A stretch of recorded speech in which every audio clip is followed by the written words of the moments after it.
am trying to double check now. I can hear me. I don't think I can hear you. I can hear everybody. I can hear everybody here.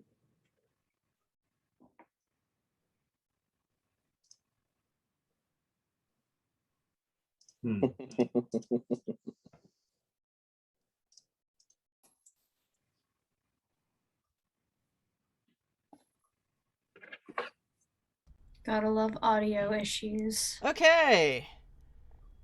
Can you hear me now? Awesome. As I was saying before I realized I was muted, welcome to Magic Fish Radio and this new chapter of weirdness we are initiating. We don't usually stream on Tuesday nights. We don't usually we don't usually stream our session zeros, and we don't usually play like normal vampire, whatever that means for V5. For me, normal vampire is still 3rd ed. And a sheet with traits on it that you used to spend. I would always take Wily. Anyway, so again, this is session 0. This is the session 0 of Eldritch Adversaries, and I'm not the GM, he is. You made it. Woohoo! So I saw on your keys, but I'm sure they're not somewhere. Go away. Anyway, you know, you can mute your Zoom call. Also, feel free to use those mute buttons, friends. Anyway. So yeah, we're still working out some new stuff and have some new people here, and it is fun. And yeah, so we're gonna see a lot of more of us, including myself, do not have character sheets fleshed out, so this session will be 3 hours of mostly character creation, but maybe some roleplay at the end if we start getting to those bits. So you're about to see all levels of expert and not building characters for Vampire 5e. And I guess we'll see by the end of the stream if this is at all useful for educational purposes. Or if we are just all over the place, like I am right now. New people, we generally take a break after 90 minutes. Do we want to do that now, or not because it's character creation? I have no objection if you still want to take a break after 90 minutes. I like taking a break. I have no strong feelings one way or the other. Okay, then yeah, break sounds like a good idea after a while. If nothing else, just to rest your voice or... Alright, then I will set the timer. But I am just running the stream, so let's leave it up to John. I had to check your friends. Feel free to change your Zoom names to whatever name you'd rather I call you. Pronouns are also helpful. And yeah, so John, now it's on you. Do something. Joy of joys. Fantastic. Good evening, all, and welcome to Magic Fish Radio's inaugural Tuesday night game. My name is John, and I will be hosting the first V5 game here on Magic Fish Radio, which I greatly appreciate, because trying to convince my regular gaming group to play can sometimes feel like twisting an arm. And I know some of you know who you are because you're in the chat right now, or in the stream itself. So this will be a 1920s era chronicle, chronicle being the storyteller system term for campaign that you might be more accustomed to from something like Dungeons & Dragons, the slightly more well-known role-playing game. 1920s is not an era that's normally explored in the vampire settings. They assume that you will be playing in the Dark Ages or in the Victorian era or in the modern nights. And if you use the data in some of the werewolf supplements, you can run a Wild West setting, because there was a Wild West book for werewolf. But that's immaterial. So we will be taking place in 1920s Boston. This game will use some traditional bits of lore from Vampire the Masquerade. It will use some wholly original stuff because I want to, and I hope everyone will enjoy that.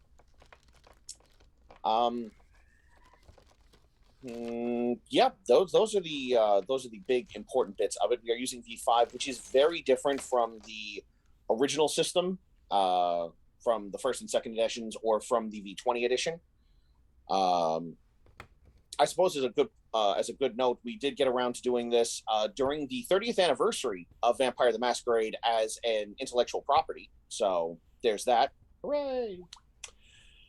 And here you will be watching Session 0, which is something that not all groups do, but can be helpful for some. And hopefully people will use this as an educational tool. And if not, the Chronicle itself will either begin here towards the end or will begin properly next week. Session 0 is basically an opportunity for the storyteller or game master in generic systems and the players to discuss what is the nature of the system or the Chronicle tenets, as it would be referred to in V5. Who are the major players, who is here, who isn't here, and to build the characters and express what the players and their characters know of each other. There are things that they can keep secret about themselves if it's not something that the other players should know. But incidentally, in a Session 0, you should tell your storyteller and game master so that you're not suddenly dropping some secret revelation. It's like, yes, I've been secretly the king's niece the whole time. It's like, now, you know, that's really something I should have known for conducting the narrative there, Carl. Sat on that one for 6 months. The answer is no, that's not going to happen because you decided to wait 6 months to tell me that was part of your backstory. Still a little bitter about that one. Ooh. Yeah, that actually happened. Yikes. Well, to be perfectly honest, I can attest that you are not the only person in this room in this Zoom call bringing vampire baggage to the vampire game. Though mine looks different. To be fair, that was a D&D game. That wasn't okay. That was a D&D game, but that's 6 1 half dozen of the other. So yes, we will begin character creation very shortly for anyone who is interested or needs to have some relevance here. During the 1920s, the prince or the vampire ruler within the Camarilla of Boston is a man named Quentin King III. He is of the clan Malkavian. He makes no point in hiding this. While he is a 9th generation kindred and is by far not the oldest or lowest generation kindred in the city, he has managed to hold on to his power for several reasons. One, he has 2 very powerful kindred backing him up as part of a ruling triumvirate, who are of the 6th and should be 8th generations. He is also bolstered by a series of knights, Malkavians that willingly blood bonded themselves to him, believing themselves to be knights of Camelot and himself their king. Quentin does not share that particular dementation with them. However, he does do his job very, very well. And one of the chief aspects of his job is keeping out the Sabbat, because Boston is one of the most highly contested cities in the United States. The Sabbat have been trying to take it off and on for centuries. And Quentin, his knights, and his 2 supporters have been very, very effective in routing the Sabbat every single time. He's also managed to maintain solid relations with local anarchs and with neighboring Camarilla cities, and has resulted in a very peaceful and fairly prosperous city. Boston is home to a fairly large number of Malkavians because Quentin himself is a Malkavian, and many of them feel more comfortable in that city because of it. There are some other kindred clans that have issue with a Malkavian ruling, but after there has been a Sabbat terrorist attack and then they dealt with the Sabbats, most pretty much go, no, never mind. I'm fine. I'm good with it. Yeah, no. Took care of things. So within the confines of this, more or less any clan is available. Clan, for those who have no familiarity with vampire whatsoever, are different types of vampire that are descended from Cain, the original vampire. And yes, as in the slew Abel Cain. These kindred, which is the PC term for vampires among their own kind, began to develop unique affinities and distinct disciplines within each of their clans that result in them all being slightly different. This also led to the development of different banes and compulsions depending upon what they were. For example, the Ventru, which are one of the clans, the warrior kings of old. They tend to have a bane of exclusivity when it comes to feeding. It narrows down the sort of people they can feed upon. And this is different from one venture to another. One can only feed on women. One can only feed on criminals. Some can be so specific as to go, I only feed on redheads. It's whatever the exclusion is unique to that venture. And that's just one example. Uncommon clans defined in Boston at this point in time would be the Setites, or the Ministry, as they're called in V5, though at this point in the timeline, they would still be called the Setites. No rebranding. They are what is called an independent clan. They do not belong to the Camarilla, the Anarch, or the Sabbat, which are the three political sects that exist among the clans. Those should be most of the major components for setting up at least the groundwork. There are many more specific things that can come up as things proceed, and if anyone has any questions within the within our assembled players, or if somebody puts it in the chat and someone brings it to my attention, I will answer that question going forward. But otherwise, now is a good time to begin with any questions anyone has about the setting, in case that will help you make informed decisions on the creation of your characters. I see a hand raised. Yes, madam. First, let's introduce our players. That is also quite polite and a good way to go about things. Yes. Okay. So, we are all new to this, sort of yes and no. watch streams, very rarely run them. I am now the other way around. Run So, streams, yes. very rarely watch them. So, please, if you would all introduce yourselves one at a time, going round, and normally this is where you would introduce your characters as well, but they don't exist yet, so we'll see about that. Okay, let's start, since we're going by, my screen is on the stream, let's start with Zardoz, okay, we'll go counterclockwise, starting with the old people. Or rather, the established peoples, and then we go to the noobs. Oh wait, not counting me. Oh, fuck it, let's just... Zardoz, say something.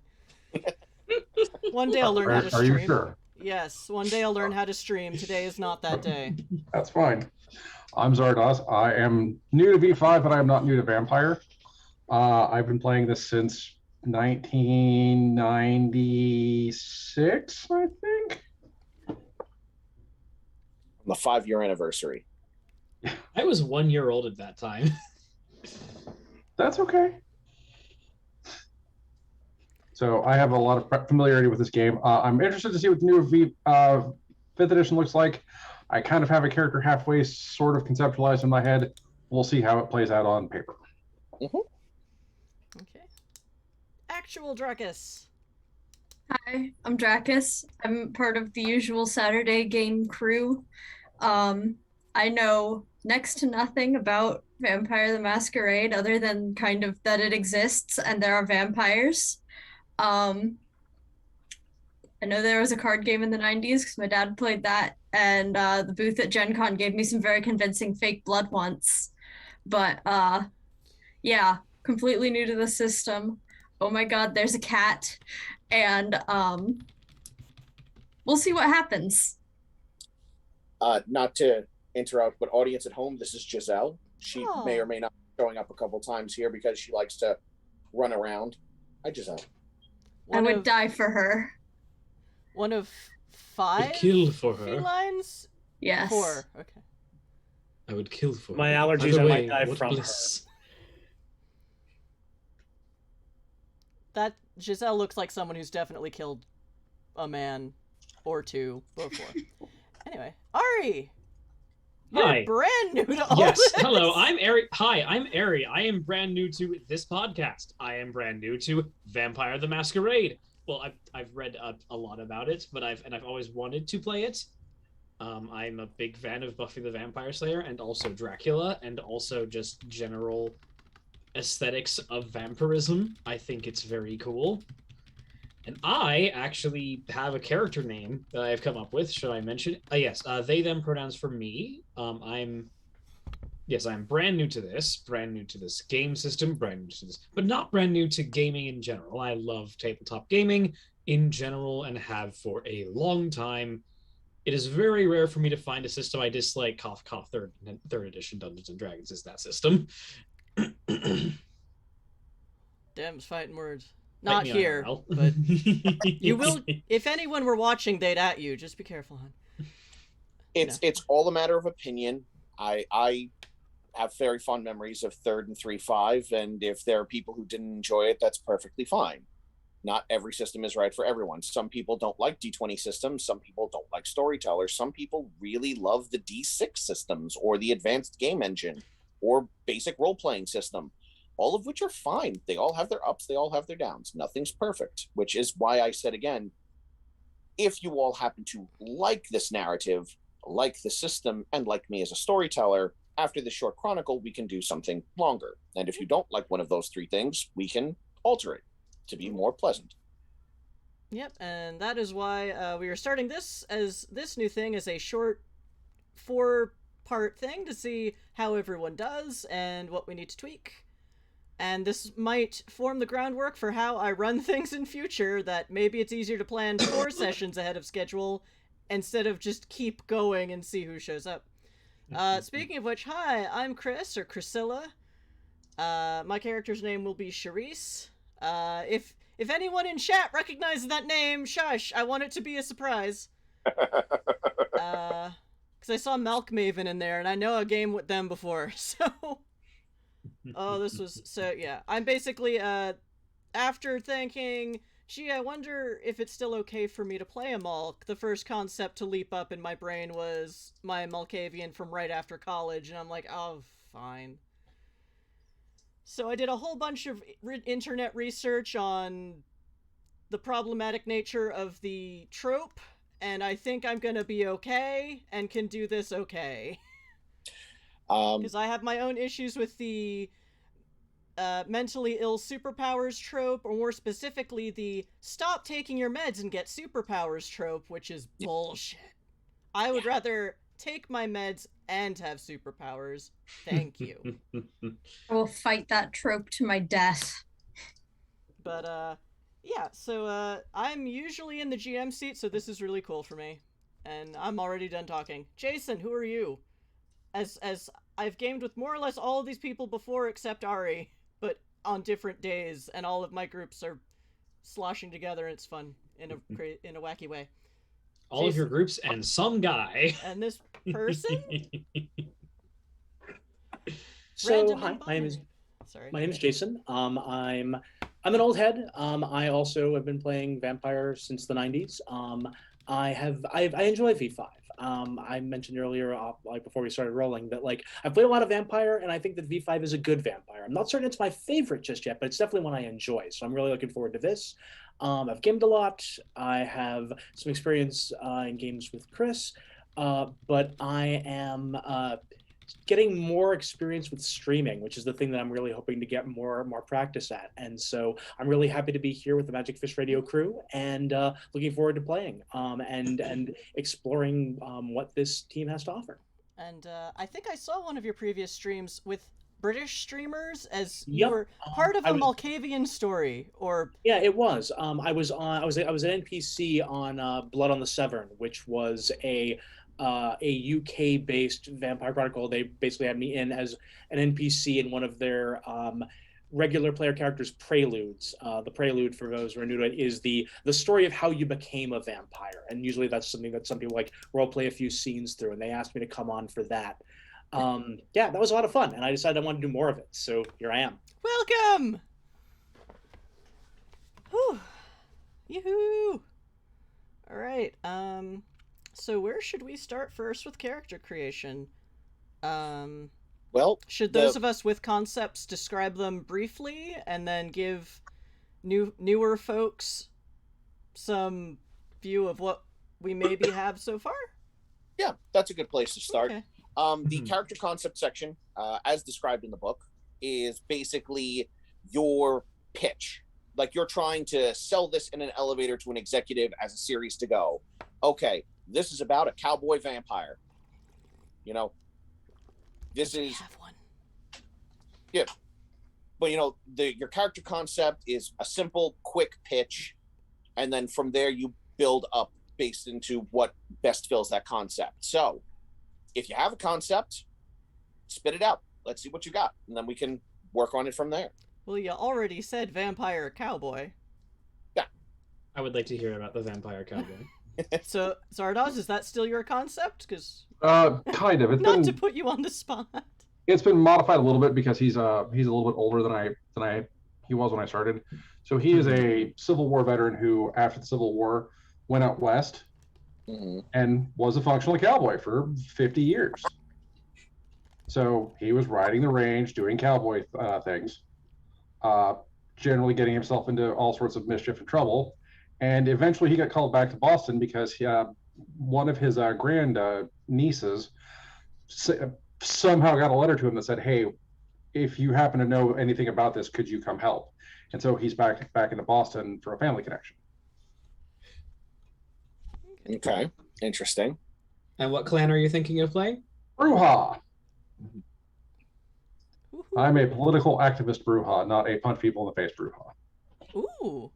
I mean, to be fair, you can be both. Not good. I'm not a physical aspected character from what I've looked at so far. I have guns, not punchy. You're playing. I was trying to think of what a political activist vampire is because I've never heard of that from in vampire. That is actually the old school style of how Brujas usually operate. I know, yeah. I'm just trying to think of a fictional vampire character because I was trying to think you're playing something, not Spike, but I actually couldn't think of what the something was in the first place. Yeah, it's an interesting character. I think he'll be kind of fun. Yeah, it sounds very cool.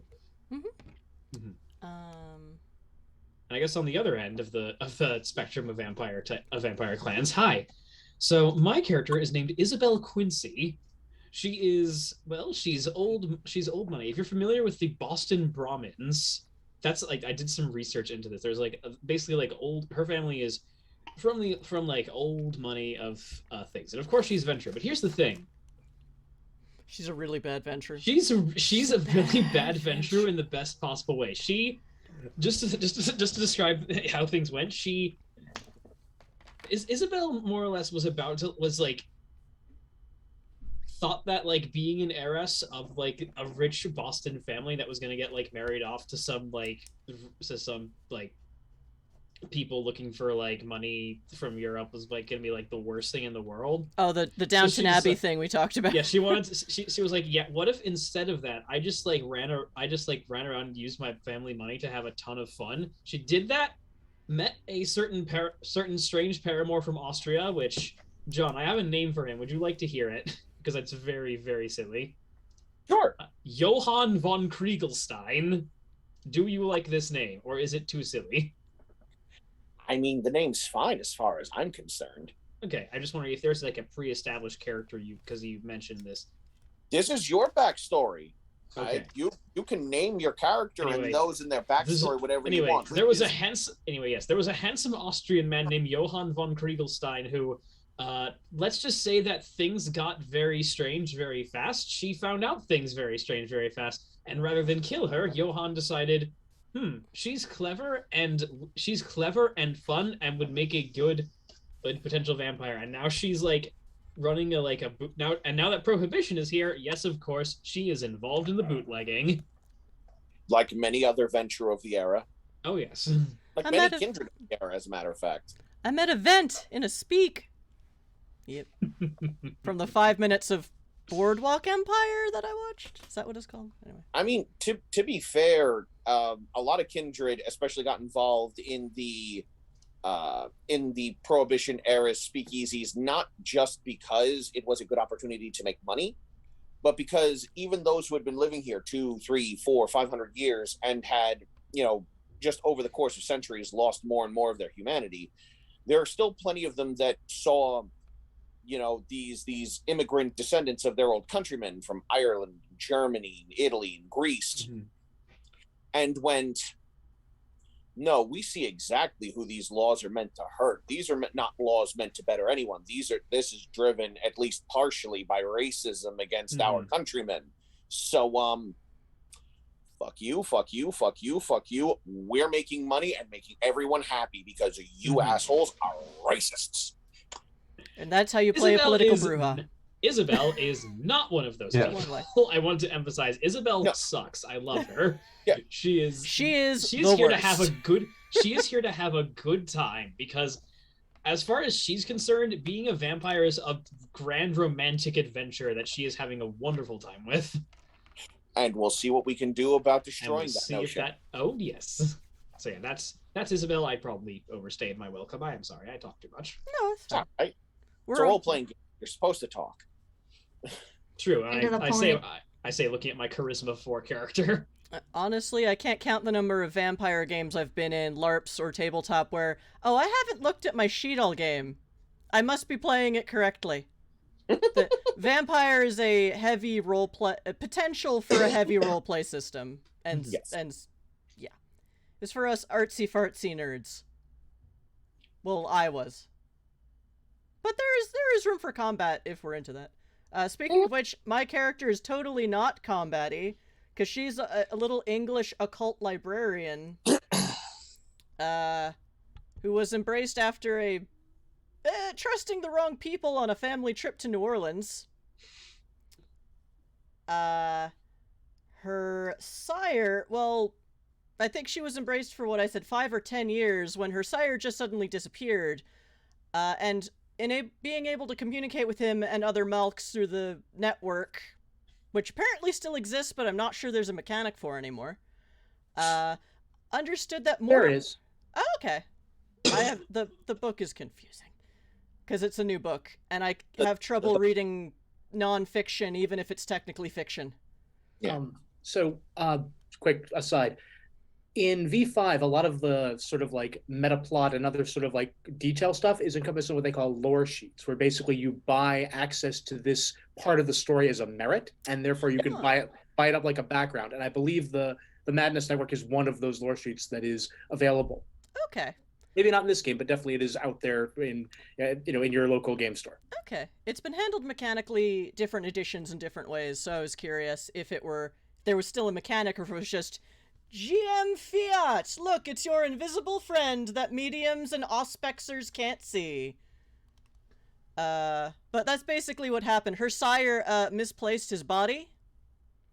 And you do. Like you do. I've heard this before. Since not only is Charisse his child, but also fully blood bonded to him, it was up to her to go find him, and that was 1890.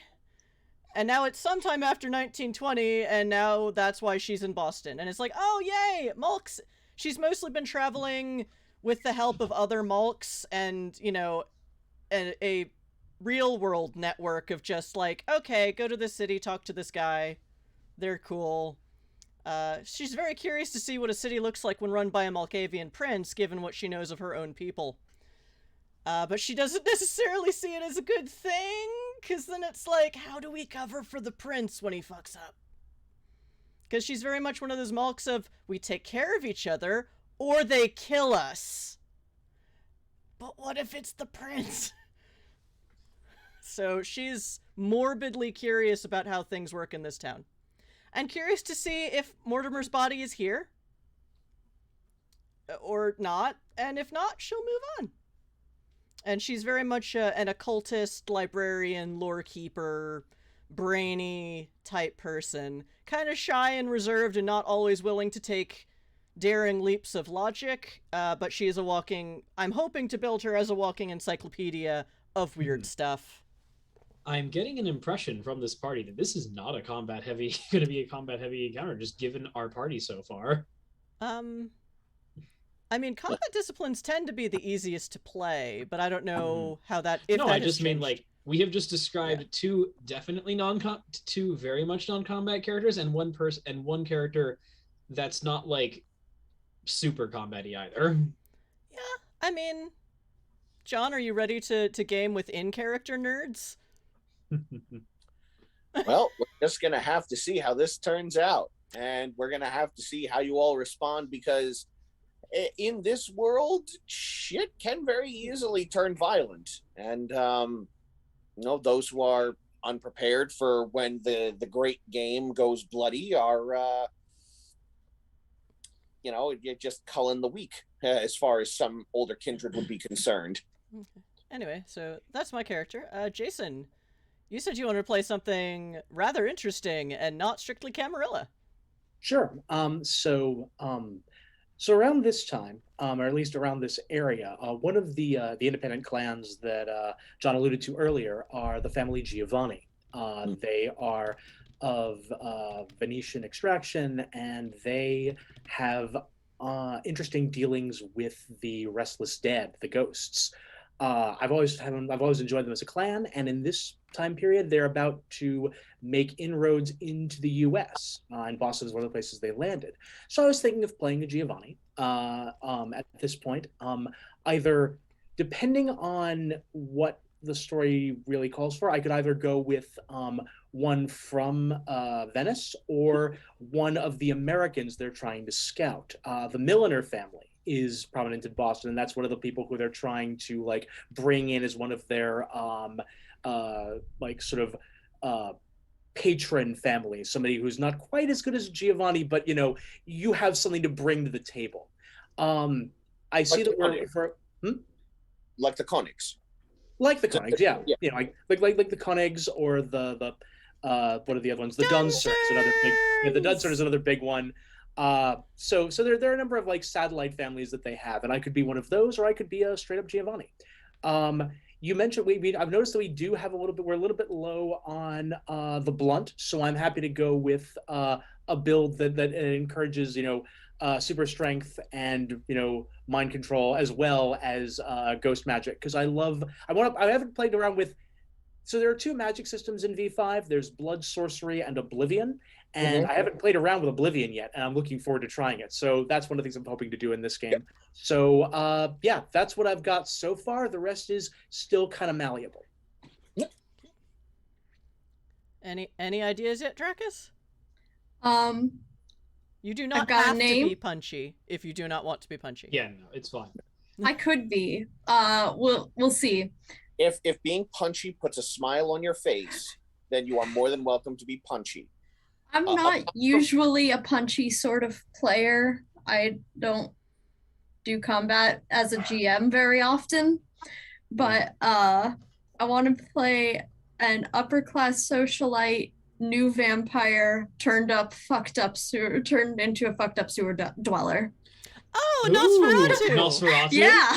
Okay. I had that idea, and then I saw there was a whole clan based off of fucked up sewer dwellers. Yep. Should our characters know? I have an important question for that. Should our characters have known each other when they were alive? Because there's a potential for extremely funny. Well, I think it would be cool. That depends, because Drac has just commented that she was recently turned. Sorry. My apologies. I will occasionally slip. Please correct me. It's not something that I'm doing on purpose. It's just slip of the tongue. Please correct me anytime I misstep and say something that makes someone uncomfortable. Yeah. I'll just sit here passive aggressively with my pronoun mug. The mug is very good. I didn't even notice the mug at first, to be fair. That is wonderful. So yes. Sure, yes, that character was recently turned. However, they probably went to cotillions and galas together when they were alive. Yeah, I mean, my character is also fairly recently turned, given how she's established herself. But I was more thinking about given the character that I have in mind, she's relatively young. She just had a lot of money to start with, and got away with it that way. And then used that to get involved. And if that doesn't work for your concept, that's fine by me, John. No, it just raises the interesting question now of whether you would all like to play a more spread generational gap within the coterie. For those who are watching at home and aren't familiar, a coterie would be the in-universe term for a party, much as you would have a party of adventurers in Dungeons and Dragons, or a pack of werewolves in Werewolf the Apocalypse. You would have a coterie of kindred within Vampire the Masquerade and its similar editions. because within character creation, there are rules for creating characters within certain age brackets, and certain concessions are allowed, and certain penalties are applied based on how long you have been a kindred, how long you've been having to play this game in the world of darkness. For example, you have children. These are characters that have been embraced in the last 15 to 20 years. Typically between 12th and 16th generation, though there aren't too many under generation 14 running around at this point. At that point, you have not really run around and gained any sort of additional knowledge or understanding of your vampiric abilities to the same degree as someone who was embraced, say, 150 to 100 years ago, which would be something like a neonate. And then, of course, there's an ancilla, someone who was embraced, 200, 300, 400 years ago. They're usually around 10th or 11th generation. They're going to have a lower humanity rating, but they're going to have more experience points to build out their characters. If you want to do a broad generation gap like that, some of you will be starting with bonus experience points to show that you've been around 150 years longer than other members of the party, and can take a mentorish role to some of the younger members of the coterie, if people are all right with that. Or we can up the ages of some of you and then put you all into the same bracket so that you all have the same amount of points to explain. Maybe one of you's only been a kindred 2 decades longer than the others, but you've all been kindred about, 70, 100 years. Yes. Unmute. So does it work the way it did in older systems, where if you sink all of your points into having a low gen or a high age, that you then spend those points in other things like contemporary contacts because you're more connected with the mortal world? You don't buy generation anymore. I don't think you can buy generation. Oh. At this point, it's set by the Chronicle. You have that. Since they no longer let you. You don't buy it with points. You just sort of get it as far as when the campaign is set. You can buy blood potency though, which is you may remember from Requiem. Oh, okay. So there. So you can sort of move up and down in your generation, like being slightly more or less powerful, but you don't buy generation with points anymore. Yes. Oh, that's at least partially because within the confines of V5, taking place in the modern Knights, because they've not released any books to take place in earlier points in time, it assumes that the Gehenna War is upon us, and all of the older kindred have felt the call to jihad in the Middle East. They have, so there is, for those watching who are unfamiliar, the Gehenna War is one of those things that exists within the mythology of vampire, that is one of the signs of the end times, like the rising of the thin bloods. And all of the older vampires that exist, those whose generations are all in the single digits, and especially those that are closer and closer to the Methuselahs, the 4th and 5th generations, or the Antediluvians, the 3rd generations, feel the call to come for the final conflict to settle everything at the end of kindred history. Thanks to the obvious Judeo-Christian influences, this setting comes with an apocalypse built in. Yes. Well, also werewolves, because it's literally the name of their game. But yeah. So, and of course, there's a lot of that gets. Some of that is material to be released later and clarified later. There's a lot that you learn in the new Sabbat book, for instance, that sort of puts a different filter on it. Yes. But the Sabbat have always put a different filter on things. Speaking of which, I have not finished reading that book yet, but thus far it's been very, very good, and has introduced one of my favorite discipline powers, which I am definitely putting on a future Shimmy say the next time I get to play. Oh, nice. Based on the look on your face, I assume you know exactly which discipline power I'm talking about. I don't. I'm curious. Well, I do because you told me. And you were upset that you couldn't do it line of sight anymore. Oh, no. That's an older edition. There is an ability that is used that allows anyway, let's focus on this game. You're right, correct. Vicissitude is fun. Moving on. We're Camarilla Kindred. Moving on. You'll get to see someone do it later. Ooh. Um, Show, don't tell. Yeah.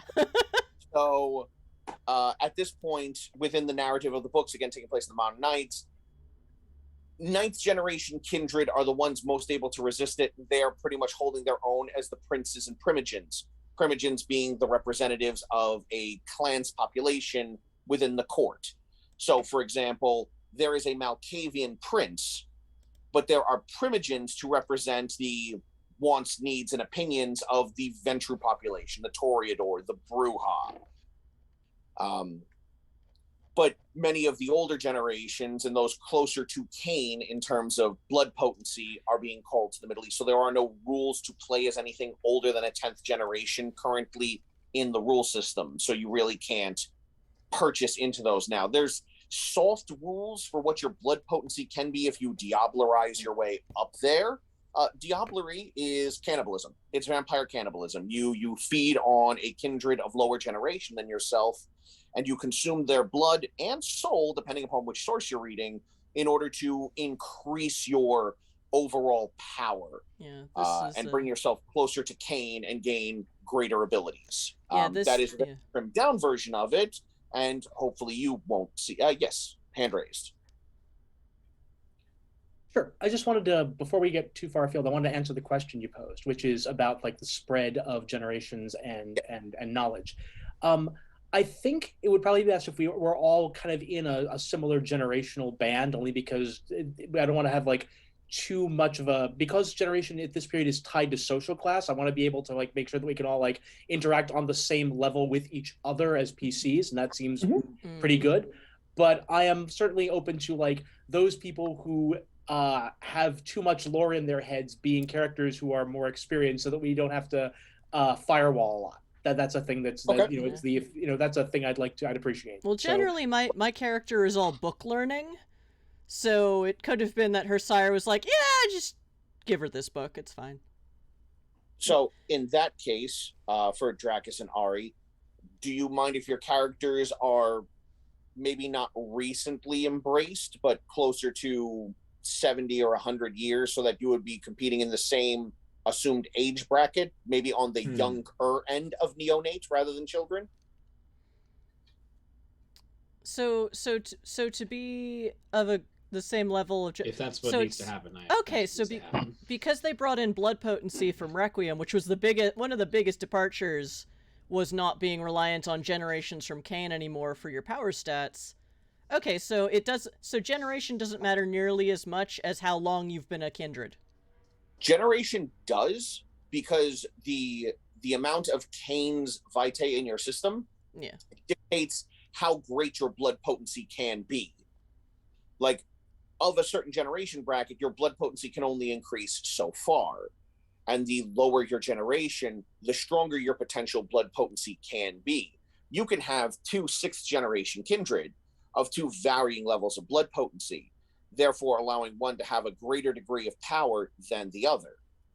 And this can be a reflection on, I've lived 300 years longer than you, I fought through more wars, I've had more experiences, I was Leonardo da Vinci's secret lover, and I memorized all of his plans, which is why I have all of his stuff actually built and functioning now, all of these centuries later.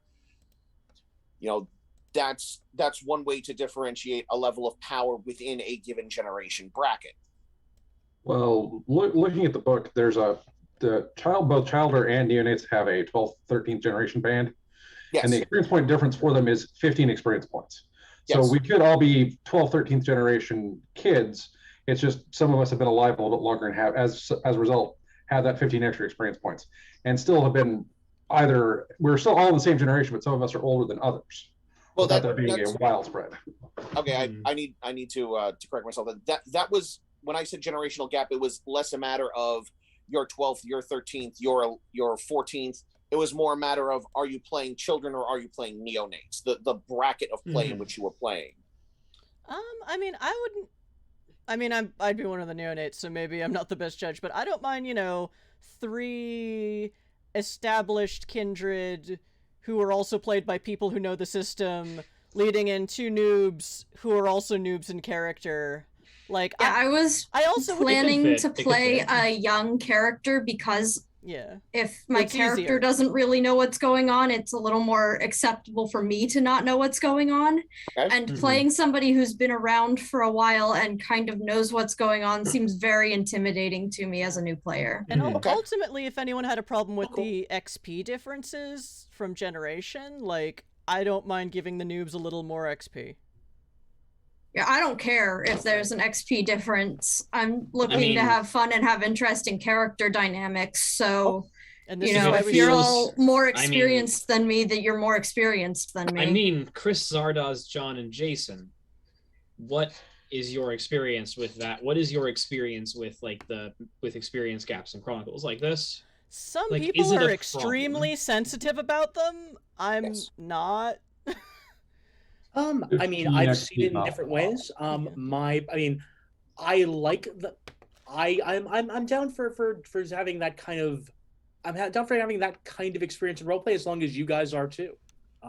If you guys want to do the, I'm into it. It has worked well in the past for sure. Like, to be honest, I think it's safe to say that me, Jason, and Zardoz are all role players first and number crunchers second. Mm-hmm. Actually, I don't know. Well, Zardoz is a very good role player in my Saturday game, so I assume. Sorry. What?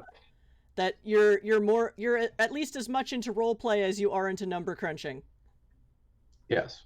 So, yeah. And ultimately, like, I come from a version of the system where you put your creation points into generation, and then people who didn't could spend them on other things. Like, the theory or maybe this was a house rule, I don't know. The theory being, if you're an older, lower gen, you don't have as much connection with the contemporary world and don't have as many connections there. So the younger kindred still had a purpose, whereas, Grandpa Malkavian knows all the lores of all the things and knows where the antediluvians are frickin' buried, but his 14th gen nephew is like, but I know how the cell phone works. Yeah. But I know how to use the ShrekNet that the nice Nosferatu cousins set up. I mean... like, I'll answer your email, Grandpa. This is 1920s, so it's a bit less dramatic. So it's the web rather than the ShrekNet at the moment. The ShrekNet. Rats! I can't take the phrase ShrekNet seriously. It only makes me think of ogres. Yeah, it's Time has moved on for certain things. The movie Shrek existing. To be fair, I absolutely feel like it would be extremely Malkavian to just like put Shrek references. Yes. And just have them be there. Yeah. Just the moment the movie Shrek comes out, it makes ShrekNet infinitely worse and completely unusable. All the Nos are just like, damn it! We worked so hard! Actually, when I started playing, I think Shrek was already out, and I assumed that was what they meant. I thought it was actually the I'm like, okay. That sounds like something the Nos would do. Like, of course we're ogres. We're the ogres of this society. Leave us in our sewers, or we'll eat you. There's a very... The name Michael Myers becomes very confusing for some time. Indeed. Anyway, Halloween. So yeah, because Mike Myers is also the guy who plays Shrek. If you're unaware. Yeah. So I'm okay with a few established and a couple young people, and if the young people want a bit more XP, like I don't mind. This is a tabletop game.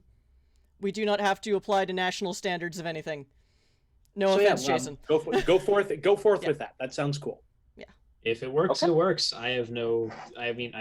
I don't know enough about the system to know if it's a problem. Yeah. I mean, at least roleplay wise, like, my character would love to have younger people to talk to and figure out, wait, what the hell's going on? I don't even go to this school. What? I'm also recently returning from out west to Boston, so I'm not clued into what's locally going on very much. Yeah. So that is interesting, because the two younger people are the people who are actually from Boston. That's not unusual. Although I'm originally from Boston, but I haven't gone for a while. So I know from Boston. This version of Boston. Yes. So there's a very real reason to have younger characters working with older characters in this particular game, and the age difference is really not that severe. All right. And this is why we session 0. Yes, Yeah, indeed. it's- Because these All are right. things that a table needs to work out before we start gaming. Well, then, very well. You will all be building between 12th and 13th generation characters. Your blood potency will be 1, because that is the lowest blood potency for your generation. For those who wish to look up blood potency as a thing, that is page 216 in the core rulebook. Are we using the errata on this? What's up? There's that chart's been adjusted through through errata. Are we using that? I did not know that there was an errata out for this. I will pass it to you in the file pass. That is appreciated.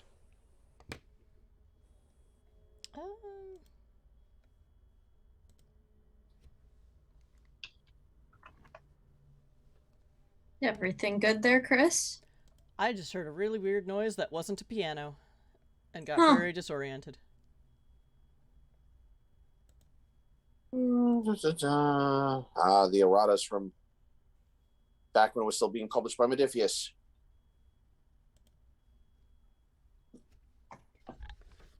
But yeah, so Dracus, Nos are fun.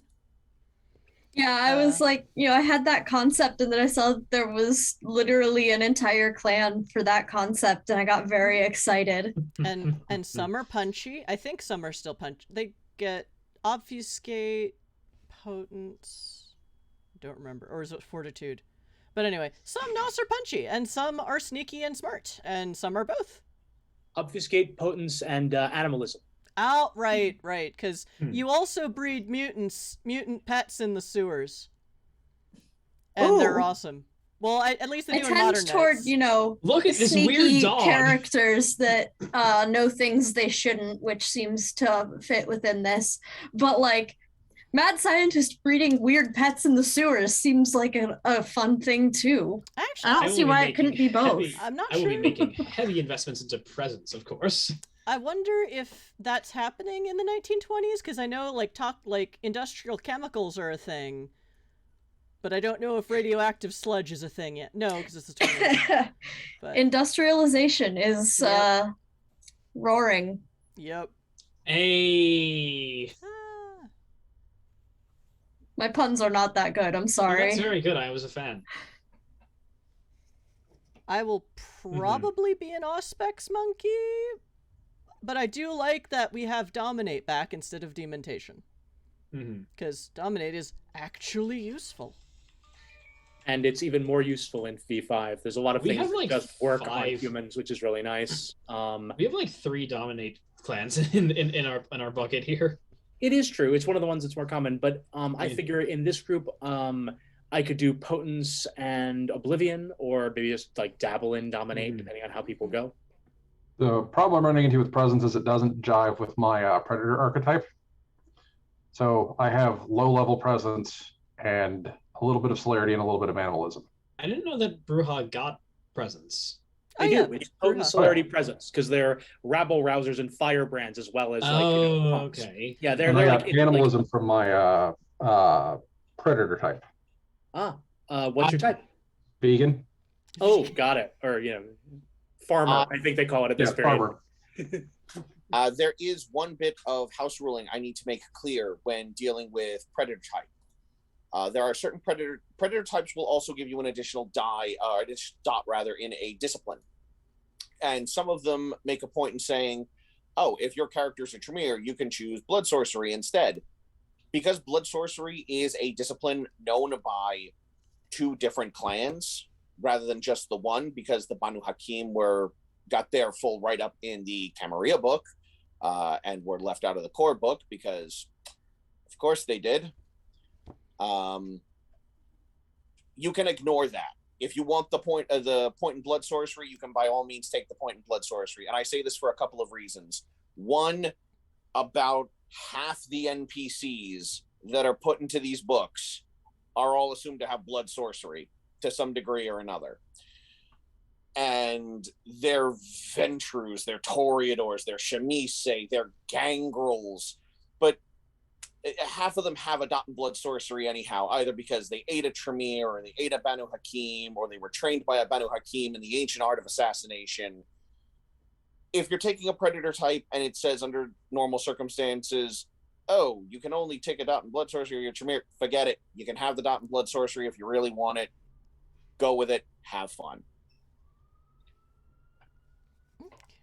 I did not realize Predator gave you that, so Yeah, during character creation, you are given 3 dots to associate into your disciplines. 2 into one in another. Mm-hmm. And then Predator type gives you a 4th dot, which can either go into your 3rd clan discipline if you select a Predator type that is compatible.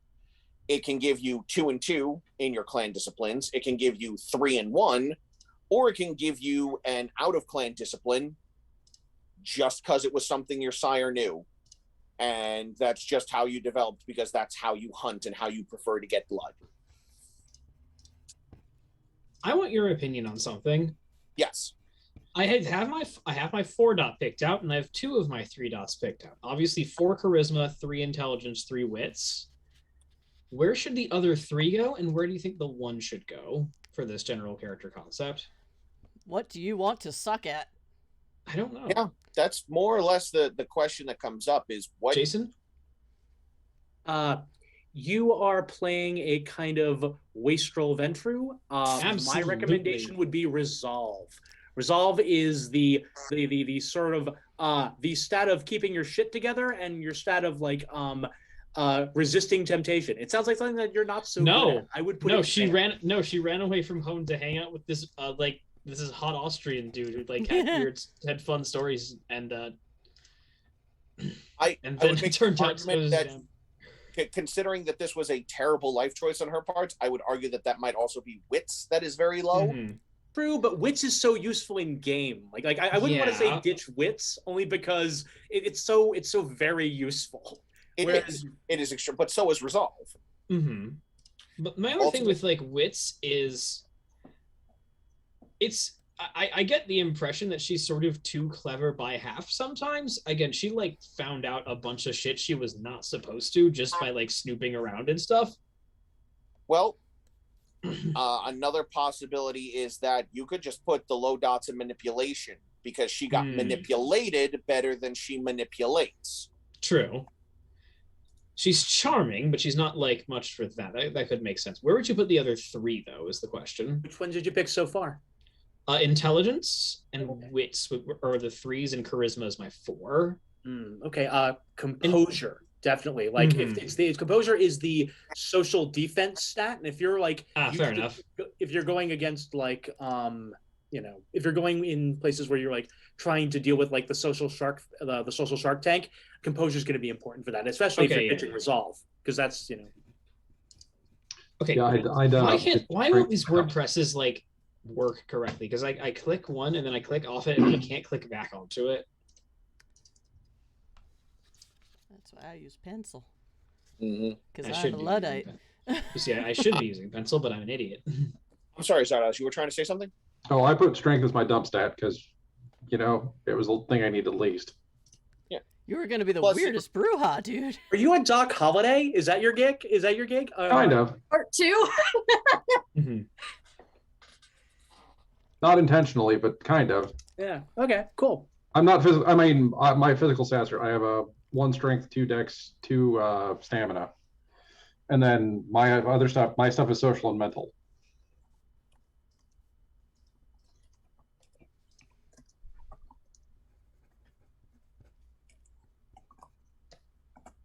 All right, so. Oh Lord, Dracus is typing. I was typing. Where's my health? So I have 5 health. Interesting. They also preset the skill distribution dots. Oh, you're gonna love this. There's no escalating XP cost. Dots are flat cost. Ooh! What? That seems unbalanced.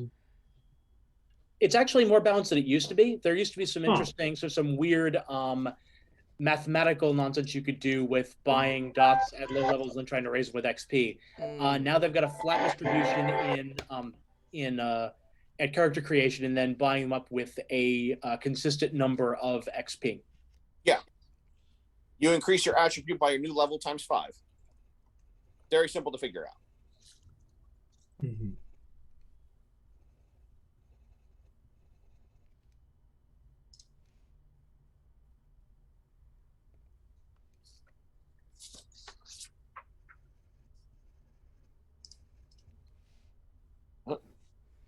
Okay. I also noticed you don't have to keep track of your blood points anymore. Oh no. That's a new thing, and you're gonna love that. Yeah, I've seen it in play where it's like, well, you just sort of feed intermittently, and how much your dice are bad to you equals how much you need to feed. Basically, the hungrier you are, the more. Usually, it's you have dice of 2 different colors now, and some of those dice are called hunger dice. And if those dice roll 1s or 10s, stuff happens. And the hungrier you are, the more of that color die is in your pool. So as your pool gets redder and redder, you get closer and closer to potentially frenzying or going into some kind of critical. And as you feed, you lower the number of dice. But the thing is, whether or not you get hungrier is not fixed. Like when you use a power that might cause you to spend blood, you roll a hunger die. You roll your hunger die and see whether it passes or fails, and that shows how they turn colors. Yes. I noticed that when reading up on Auspex, and I'm like, huh. So a rouse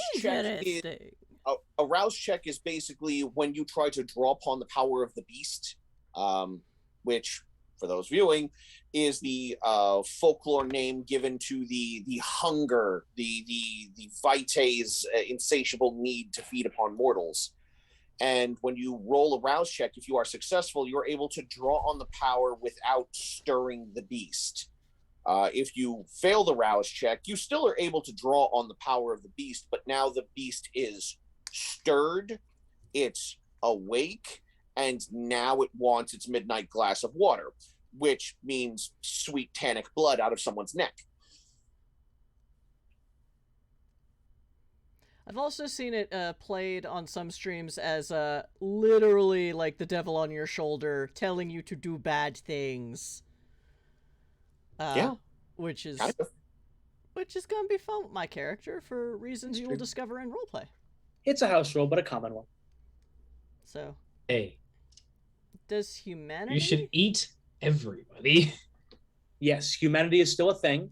Although there isn't the same sort of chart there used to be. Now we will decide as a group our chronicle tenets and figure out what things cause vampires to lose humanity or potentially lose humanity in this game. There are a couple that are standard, like making ghouls or embracing someone or other sort of things that are naturally inimical to vampires. For example, the use of necromancy is inimical to vampires and can gather stains.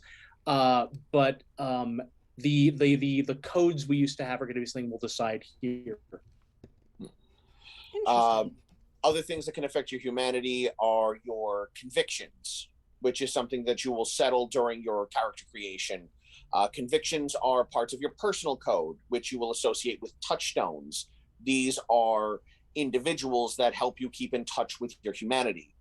The fact of the matter is that many of the characters I have played in previous vampire games, the things that kept them in touch with their humanity weren't necessarily other humans. They were sometimes places or acts or even certain other kindred that helped keep them in touch with their humanity.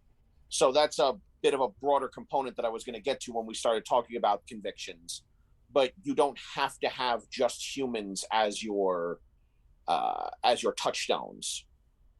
A good example of this is a character that you've heard about before, Chris, named Hubert. He for a very long time had 2 touchstones. He had his daughters, who he had adopted and eventually embraced. And they were raised by a character whose humanity was actually fairly high. And he very much enjoyed many of the things that revolved around being human, eating, drinking, looking at beautiful sights and exquisite architecture. And those 2 have continued to carry that going forward. So they are touchstones to his humanity, They're just not human themselves. So, yes, if you are playing a kindred that has the capacity to eat, one of your touchstones could very well be a particular dish that you associate with a strong conviction or positive human memory.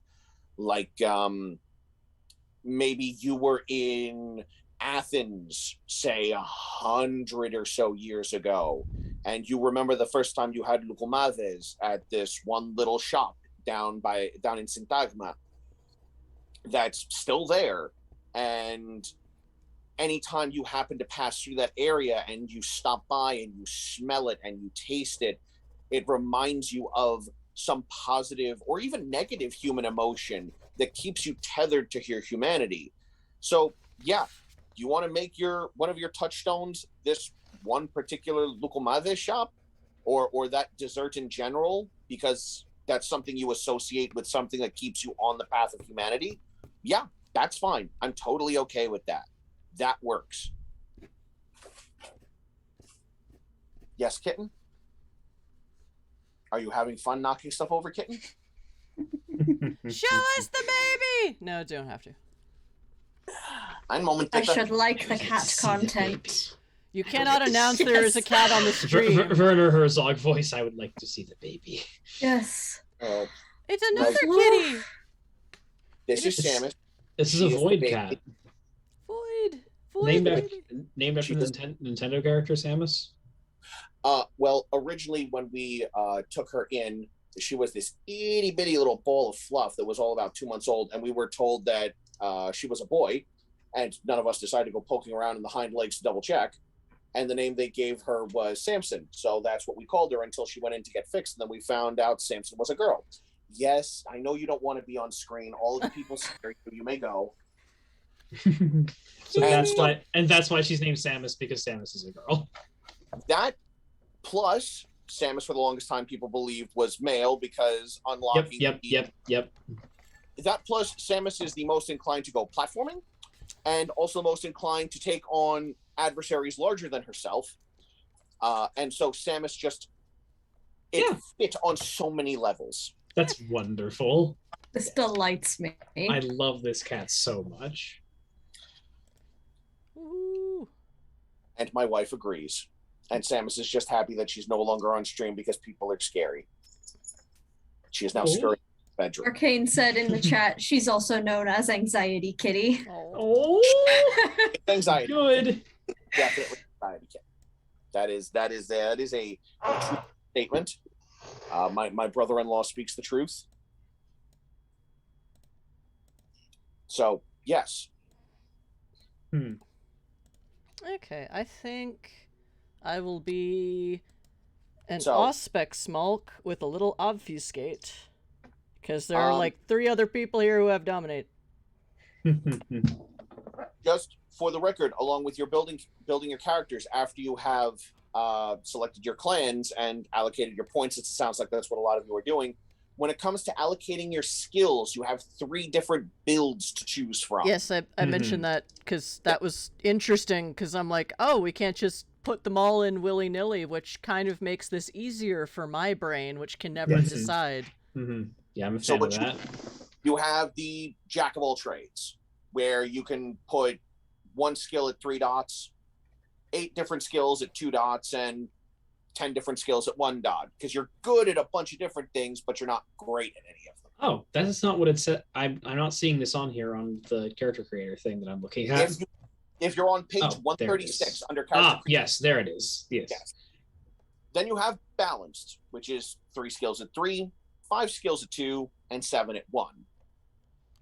And then you have specialist, where you have 1 skill at 4, 3 at 3, 3 at 2, and then 3 skills at 1. Now, for those of you at home who are following my vague allusion to the clue sequence, 1 + 2 + 1 + 1, you will notice that there are different numbers of skills and different numbers of dots represented there, but the experience point values to grow them are the same within the degree of a point or 2. It's just an example of someone who is good at a lot of things. They're constantly experimenting with different things, never taking a chance to really push it forward. Another is someone who developed a core set of skills that they're all moderately good at, and then someone who is, I'm the best at what I do. And what I do is really dependent upon the character build at that point, because I can go Wolverine or I can also go Surgeon. One such character built prior to the V5 era, to give an example, was a Chemise plastic surgeon who specialized in medical and science and all of these other skills. And he used his vicissitude to become a very famous surgeon and reconstructive surgeon. He was absolutely terrible at a lot of other things. He was absolutely rubbish at everything that didn't involve him being in a surgery theater. So I want a question. Yes. Would you put my third 3 in etiquette or persuasion? Well, that depends. Does your character spend a lot of time persuading people to do things, or are you the sort of character who understands all the rules of etiquette of an area just sort of like by looking around the room and going, based on that dress, based on that stance, based on that hair, I know exactly how I'm supposed to greet this host? I think that makes sense to go with 3 in etiquette. She just doesn't always, because she's having a great time. But like, this is what she was trained for, like by her parents to like do. Then put your 3 in etiquette. Yeah, okay, it makes sense. Yeah. Still 2 in persuasion makes sense. So what does the politics skill mean exactly in this context? Politics as a skill refers to one's understanding of the very nature of politics, and politics can vary greatly based on the broader scope of senators, representatives, president, but then also the politics within a given society, the politics within office society, within Camarilla society.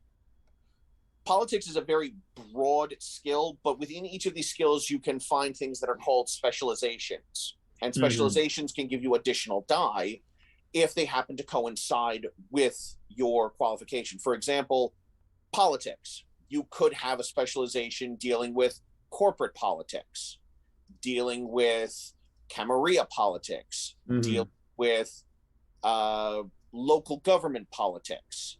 And this would give you an additional die to your die pool in order to see whether you succeed or fail at drawing on the information you need to do a thing or say a thing or answer a question.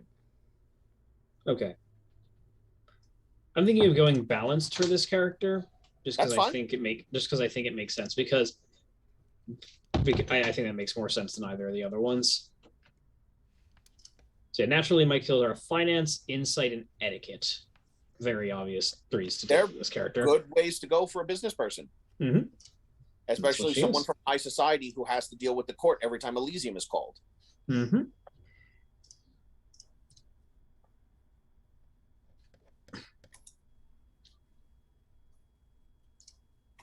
I also went balanced.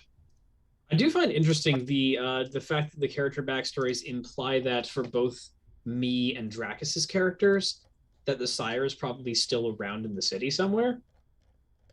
It's entirely possible, or your sire fucked off, or your sire was killed. I don't know.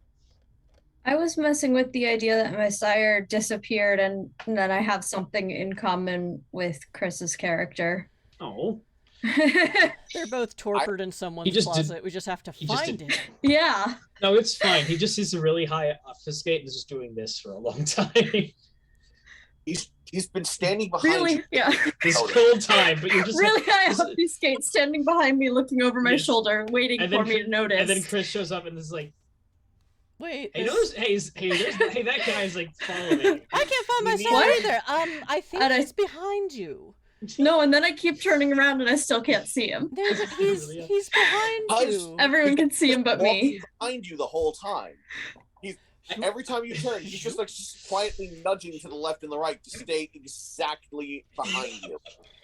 I believe I have mentioned this to Chris and John, but not to Zardoz, Jason, and Dracus. Is that my father once mentioned the extreme silliness of the all Nosferatu game, where everybody had obfuscate, but nobody had auspex. So you could just Don't just do that. You can't see me. You can't see me. I honestly love the image right now of everyone with high auspex just watching this one sire troll his child, just raising one of those long, pale Nosferatu fingers with a talon that's almost as long as the finger itself, just going. Yes. Well, I mean, they're going to learn the long game at some point. I guess might as well start them working on it now. Indeed. Other Malkavians, we very much need to amp up our prank game, though. The Nosferatu will show us up. This is why you need to get obfuscated. It's the best discipline for pranks. Oh, I'm Melky. I have obfuscate. It's a bit difficult for us to maintain a prank war when we're currently in the middle of an actual. Oh yes, the Sabata here. Fantastic. Oh yeah. Oh, I just assumed they were fighting those those horrifying proto-kindred that they're fighting all the time, because Absamiliard is the most terrifying person in the setting. Besides Kane. But like, it's between Absamiliard and Zamisi as to which one is the scariest antediluvian. It's one of those two. Yeah, well, really in Boston, they're primarily concerned with just the Sabbat in general, and the Sabbat hate the antediluvian. They don't want to be their puppets, all the while dancing to the song of the antediluvians who want them to go around and murder other antediluvians. Spoiler alert, is Zamisi just New York at this point yet? Depends on who's running depends on who's running the game.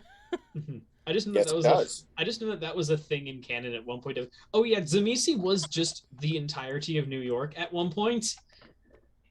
Yeah, it was a plot point in New York by Night. It was certainly one of the endings of one of the possible alternate endings for the Gehenna War back in at the conclusion of the hiatus of the Old World of Darkness back in the day. Yes. Yeah. But I don't think it never actually that egg never cracked, at least not in canon. Yeah, no. Yeah, there's.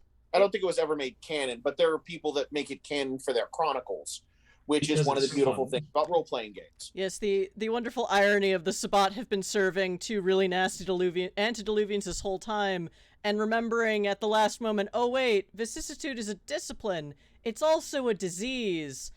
And their antediluvian just went schlurp to everyone with the disease, which was most of the Sabbat.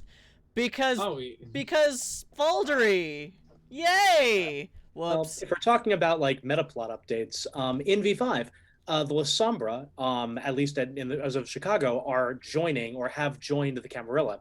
Oh. And one of the reasons for that, at least in that canon, is they have been operating under one of the things about founding the Sabbat is that they thought, we believe that we can beat the antediluvians through physical force. And once they learned they could not do that because the two antediluvians they thought they got rid of didn't really go away, they're like, okay, we're clearly wrong. We should join with you guys. Whoa, that's a big change for La Sombra. It is. Finding fault with their own zealotry and then admitting fault and then fixing it. What? Yeah. Yeah, and eventually get to point at them and laugh and laugh and yeah, laugh. Yeah. They truly hate it. But at this point, the Bruja and the gang were left off to the Anarchs, so they could use all the help they can get. Oh wait, the Bruja are now Anarchs?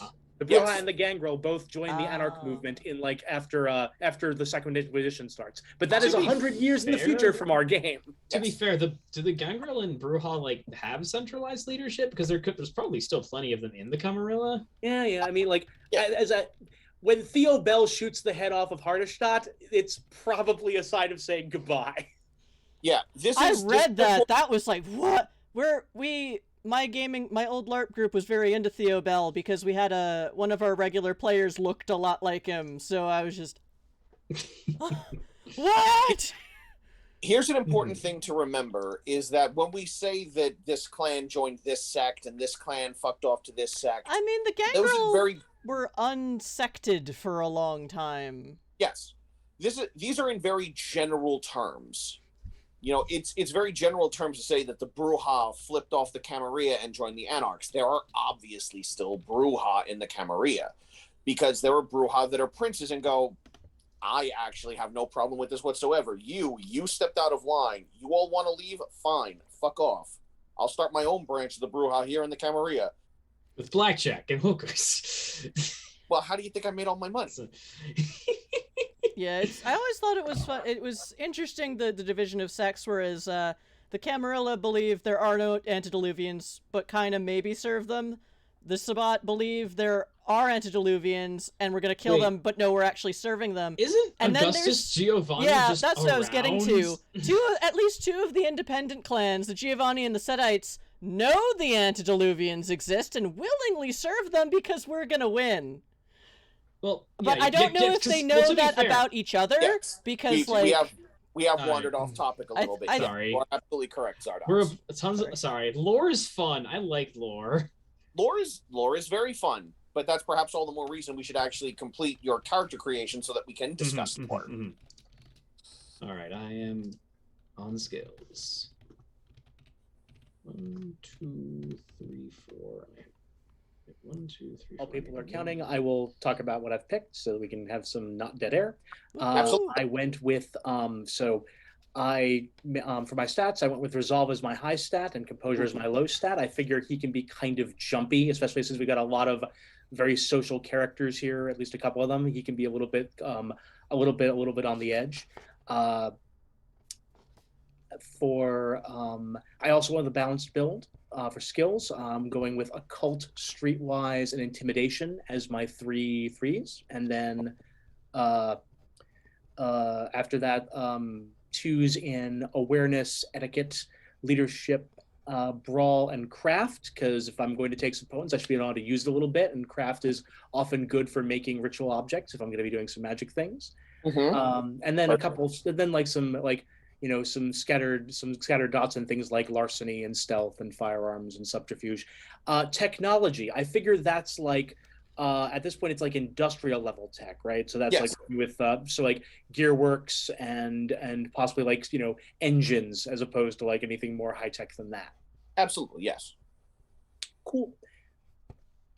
I have not yet picked my predator type. I'm still sort of thinking about that. I know that Zardoz, you picked farmer for yours. Does anyone else know or have an idea how they choose to feed? I'm just barely grasping what predator type means. Gotcha. Basically, as sort of like, sort of your class subtype in this game, for lack of a better term, you pick how you choose to feed, and that gives you a selection of certain skills and discipline powers that come with that experience, right? Some of the examples they have are, you break into places and you feed on sleeping people, or you negotiate with those who only feed on those who you primarily, not only, because none of this is only, like you feed on those people you can negotiate with, you get willing donors, or you've set yourself up as like a celebrity or a religious feeder and you get donations from people, or you work the social clubs and seduce folks into feeding on them. Basically just sort of think about how it is that you're going to get the blood you need to survive from night to night, because without blood you go hungry and you lose your control. And if you're too hungry, you can fall into the dreamless sleep of torpor, which means that you are kind of shrunk and mummified until somebody wakes you up.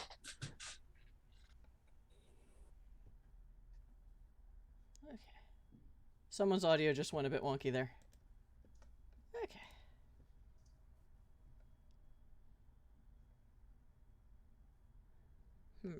Yeah, it's interesting how much of this is predetermined. I don't mind it, but I can understand if people do. Yes. I think the goal here was to try and make it more accessible for newer players. Because, one of the big differences, like, I'd say 2 of the more popular games these days are D&D and Vampire the Masquerade. Well, it seems that's because most of my friends play Vampire. So maybe it's just skewed. But, like, I don't know. That was always one of the big differences, is D&D is you level to this and you get stuff. You level to this and you get this predetermined stuff. Whereas, Vampire and most of the OWAD games were very like a la carte. Yeah, what you have with storyteller system is similar to the BRP system. Is what it is. It's a skill-based system. You don't level up and then get a bunch of stuff. What you do is you advance your capabilities within certain skills and certain attributes to make you better at doing certain things with the experience you get. But what this means is that you also wind up getting generally fewer experience points based on the storyteller as compared to a game of D&D, because if you got the experience pool at the end of a fight the way you did at the end of a D&D session, your powers would increase radically. Oh, you just completed an encounter. So all of you gain 150 experience points. I'm maxing out all of my physical stats, my social stats, and my mental stats. One more fight, and I might be able to start maxing out a whole row of skills. And you can still sort of customize after games start. It's just like part of this is like one of the things about, I loved, old storyteller too, but a lot of it was we spent a lot of time paging through books and kind of like finding all these things. Part of this is that's it sort of focuses you at the start, and that way you can the fun part is not, there is some fun in assigning dots to stuff. That's why you get to fill in little circles like a coloring book. But it's, there's at least a measure of you get to get through this part a little quicker, and then we can get to, the part that's ostensibly fun, which is the playing. I guess the thing that's the most recent game that I think is the most similar to this is probably the Star Wars or Genesis system, the Fantasy Flight Lane. It shares a lot of DNA with the storyteller system, albeit it goes a very different direction with it. Yeah. Again, Call of Cthulhu is another prime example, or Cyberpunk 2020 is another good example. I haven't played this. With Call of Cthulhu, you would derive everything based on percentile die, which would be based on your statistic and then the purchase of improvements into those given skills. Cyberpunk is similar concept, but again, down a different line. You don't ever advance in level. Your hit points do not go decidedly above a certain threshold. Even when people look at some D&D classes like, oh man, you only just barely broke 100. You're such a glass cannon. Do you have any idea how many kindred would kill to get a hit point pool above 8? Well, to be fair, depending on how they're punching you, it's more my skills. It's more like 24? Yes. Or 48? I forget. No. What is the starting humanity value? 7. The humanity value will be 7 for all of you. Okay. 1, 2, 3, 4, 5, 6, 7. Where does this go? Mine's 8.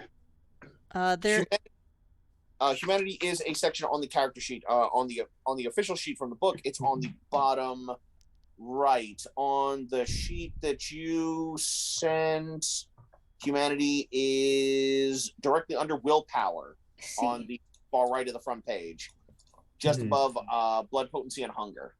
Found it. 7, correct? Yes. Cool. I have a question. Yes. In terms of the Scene Queen Predator styles, as you feed from a subculture or exclusive group in which you enjoy high status, are there major subcultures associated with speakeasies at this point? Sure. You could be if you might be a flapper queen, you might be somebody who is who associates themselves with jazz clubs, or you might be interested in those new flickering movies they have now. You could be a film buff. Okay, I think that easily makes the most sense for this character. And again, depending upon the clientele you're adhering to, if you're running a speakeasy and you're running a speakeasy that's closer to the docks, so you're catering to dock workers, or you have it set up near the factories, so you're favoring more factory workers, that is another subculture in which you would have a large following and general positive review, because these are all people that would stop to get a beer after work anyway, and now you're the place they can stop to get a beer. And now that it's illegal, I'm the only place where they can stop and get a beer. And you're also not gouging them like some of the other places are, if that's a way you go. Which means the gouging we prefer is more literal, you see. Yeah. Do it, please. Oh, Isabelle, you're bleeding me dry. Well, as a matter of fact.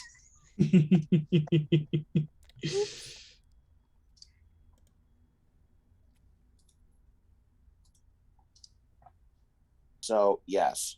predator subtypes are fun. They're interesting. And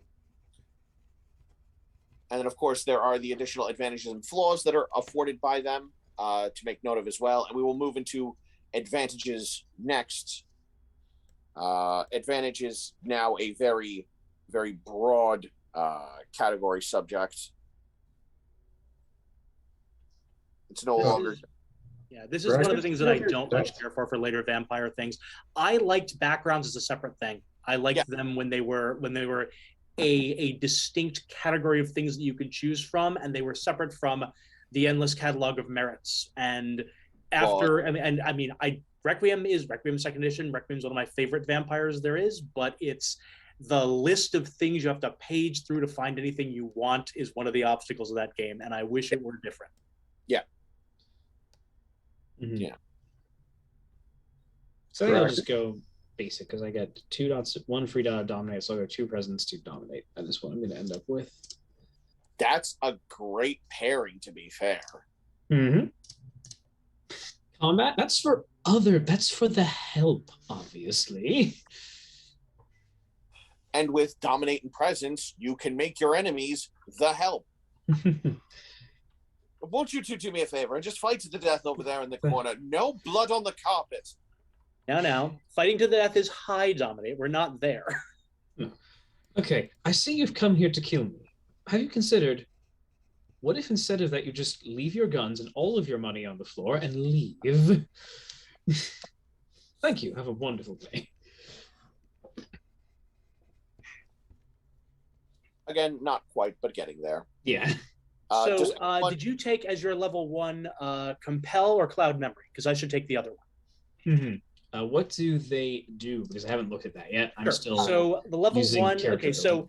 In this version of Vampire, you get to customize which powers you get, although you still only get 5 for each discipline. Okay. So level 1 Dominate can either be... I was just going to say, for those that have the book open and wish to look at it, disciplines start on page 245 of the book. Okay. So I was still adding my stuff for Scene Queens. Yes. So level 1 Dominate, you got 2 choices. There is Cloud Memory, which is basically you say the word forget, and you can make a person their memories of the last 10 minutes become hazy. It's good for preserving the masquerade and sort of like making stuff. Basically, it's good for it's just a quick forget charm. You don't have to roll against mortals. Against vampires, it's a charisma dominate. Okay. The other one is Compel. Again, no roll against mortals, which basically gives a single action command that can be obeyed to the letter. In this version of Vampire, Dominate is explicitly stuff you do, not stuff you know. You can't make anybody tell you the truth with Dominate anymore, which Chris may remember is a thing that people have to happen. You can make them do things, but it's imagine like you're sort of piloting them with remote control. You have control over their bodies at this stage, not their minds. Yes, that's what presence is for. Yes. Yeah, that makes sense. I guess Dominate is very easy to break and also very easy to make feel really bad in LARP situations. Yes. So when you are selecting your disciplines and you're putting your dots into them, you are able to select one power of a given level, and then you can either select a power of the next level or from a lower level that you have access. So for example, if you have 2 dots in Dominate, you have 2 Dominate powers. You can either have the 2 first level powers, 1 first level, 1 second level. And then when you get 3rd, you can choose a 1st, 2nd, or 3rd level. And the alarm just went off for break, apparently. Oh, I also decided the flaw I'm taking for Scene Queen is disliked. And I put as the disliked pearl clutching teetotalers. I love it. I adore it. I have no issue with that. But yes, since the break time alarm has gone off and it has been now a little over 90 minutes, we will take a short hiatus so that everyone may use the restroom, grab a beverage, stretch their legs, which my legs are cramping up a little bit, so I will do myself. And we will get back here. If you have any other questions, get them sorted out, and we will tackle them when we get back in. Chat, if you have questions, put them in the chat. players. We still have Discord, and I have the Zoom thingy open, and figured out how to open the chat before. Actually, I'm having a good time. I'm having a good time character creating. I'll transfer this into like an IRL sheet later. Yeah. John, I have some character creation questions because of things I don't want to talk about that are secrets, but okay, you can pop that into our private chat. I already ran head first into my first what the oh wait, this might not work, but yeah, I have ideas. All right, so 10 minutes chat. Stick around. I don't have any secret. I will say I don't have any secret plans. Just don't think it makes sense for this character. She's more in the business of finding out secrets and. All right. And blackmailing people with. So in 10 minutes, chat, we will be back. See you there. Right. See you there. Woohoo.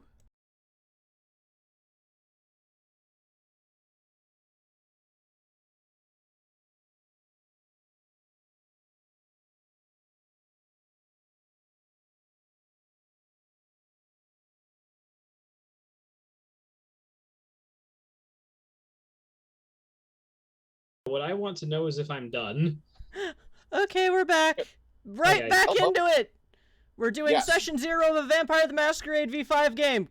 If you don't know what the hell's going on, watch the VOD later. Sorry. It'll be on YouTube and Twitch because Twitch somehow managed to do ads worse than YouTube.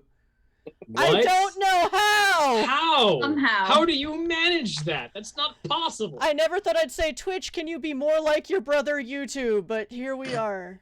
Anyway, but well, I'm pretty good about nothing but putting VODs up on time. Can't start the stream on time, can put up VODs on time. Anyway, so character creation. The one's owned by Amazon. So. I have attributes. I have assigned my skills. I have my health, willpower, and humanity. I have my disciplines and their powers. Yes. I have my backgrounds, merits, and flaws related to the predator type. The predator type. Is there anything else that I am missing? There is. You'll need the advantages that come from things other than your predator type.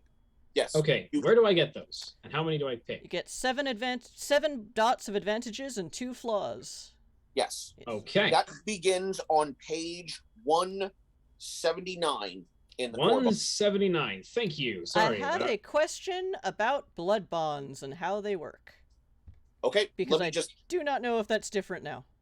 Let me just finish this, and then I'll get to the blood bonds. Okay. So as you look through here, you'll see merits, you'll see backgrounds, you'll see lore sheets. These are all different things that you can purchase into for advantages or flaws. If it's a flaw, it will be listed under there as well as its dot value. So that is, it's a long list. It is.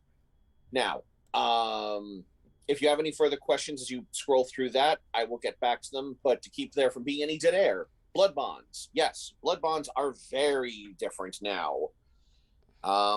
If I remember correctly, blood bonds do not automatically make you a slave here. There's actually rules against that.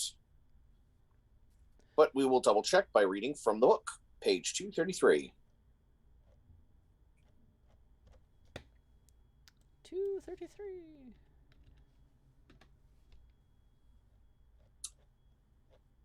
The blood bond. Feared by those who have known it, the blood bond creates and enforces the most severe allegiances within the Camarilla. Blood bond system. This should answer all of your questions. The blood bond gains a bond strength equal to the number of times the thrall has consumed the regent's blood, up to a maximum of 6, and decreases by 1 for each month during which the thrall consumes none of the regent's blood. To attempt something against their regent's wishes, the thrall must succeed in a contest of resolve plus intelligence versus bond strength. So, based on what your bond strength is, up to 6, you would need to roll those and get a number of successes surpassing that.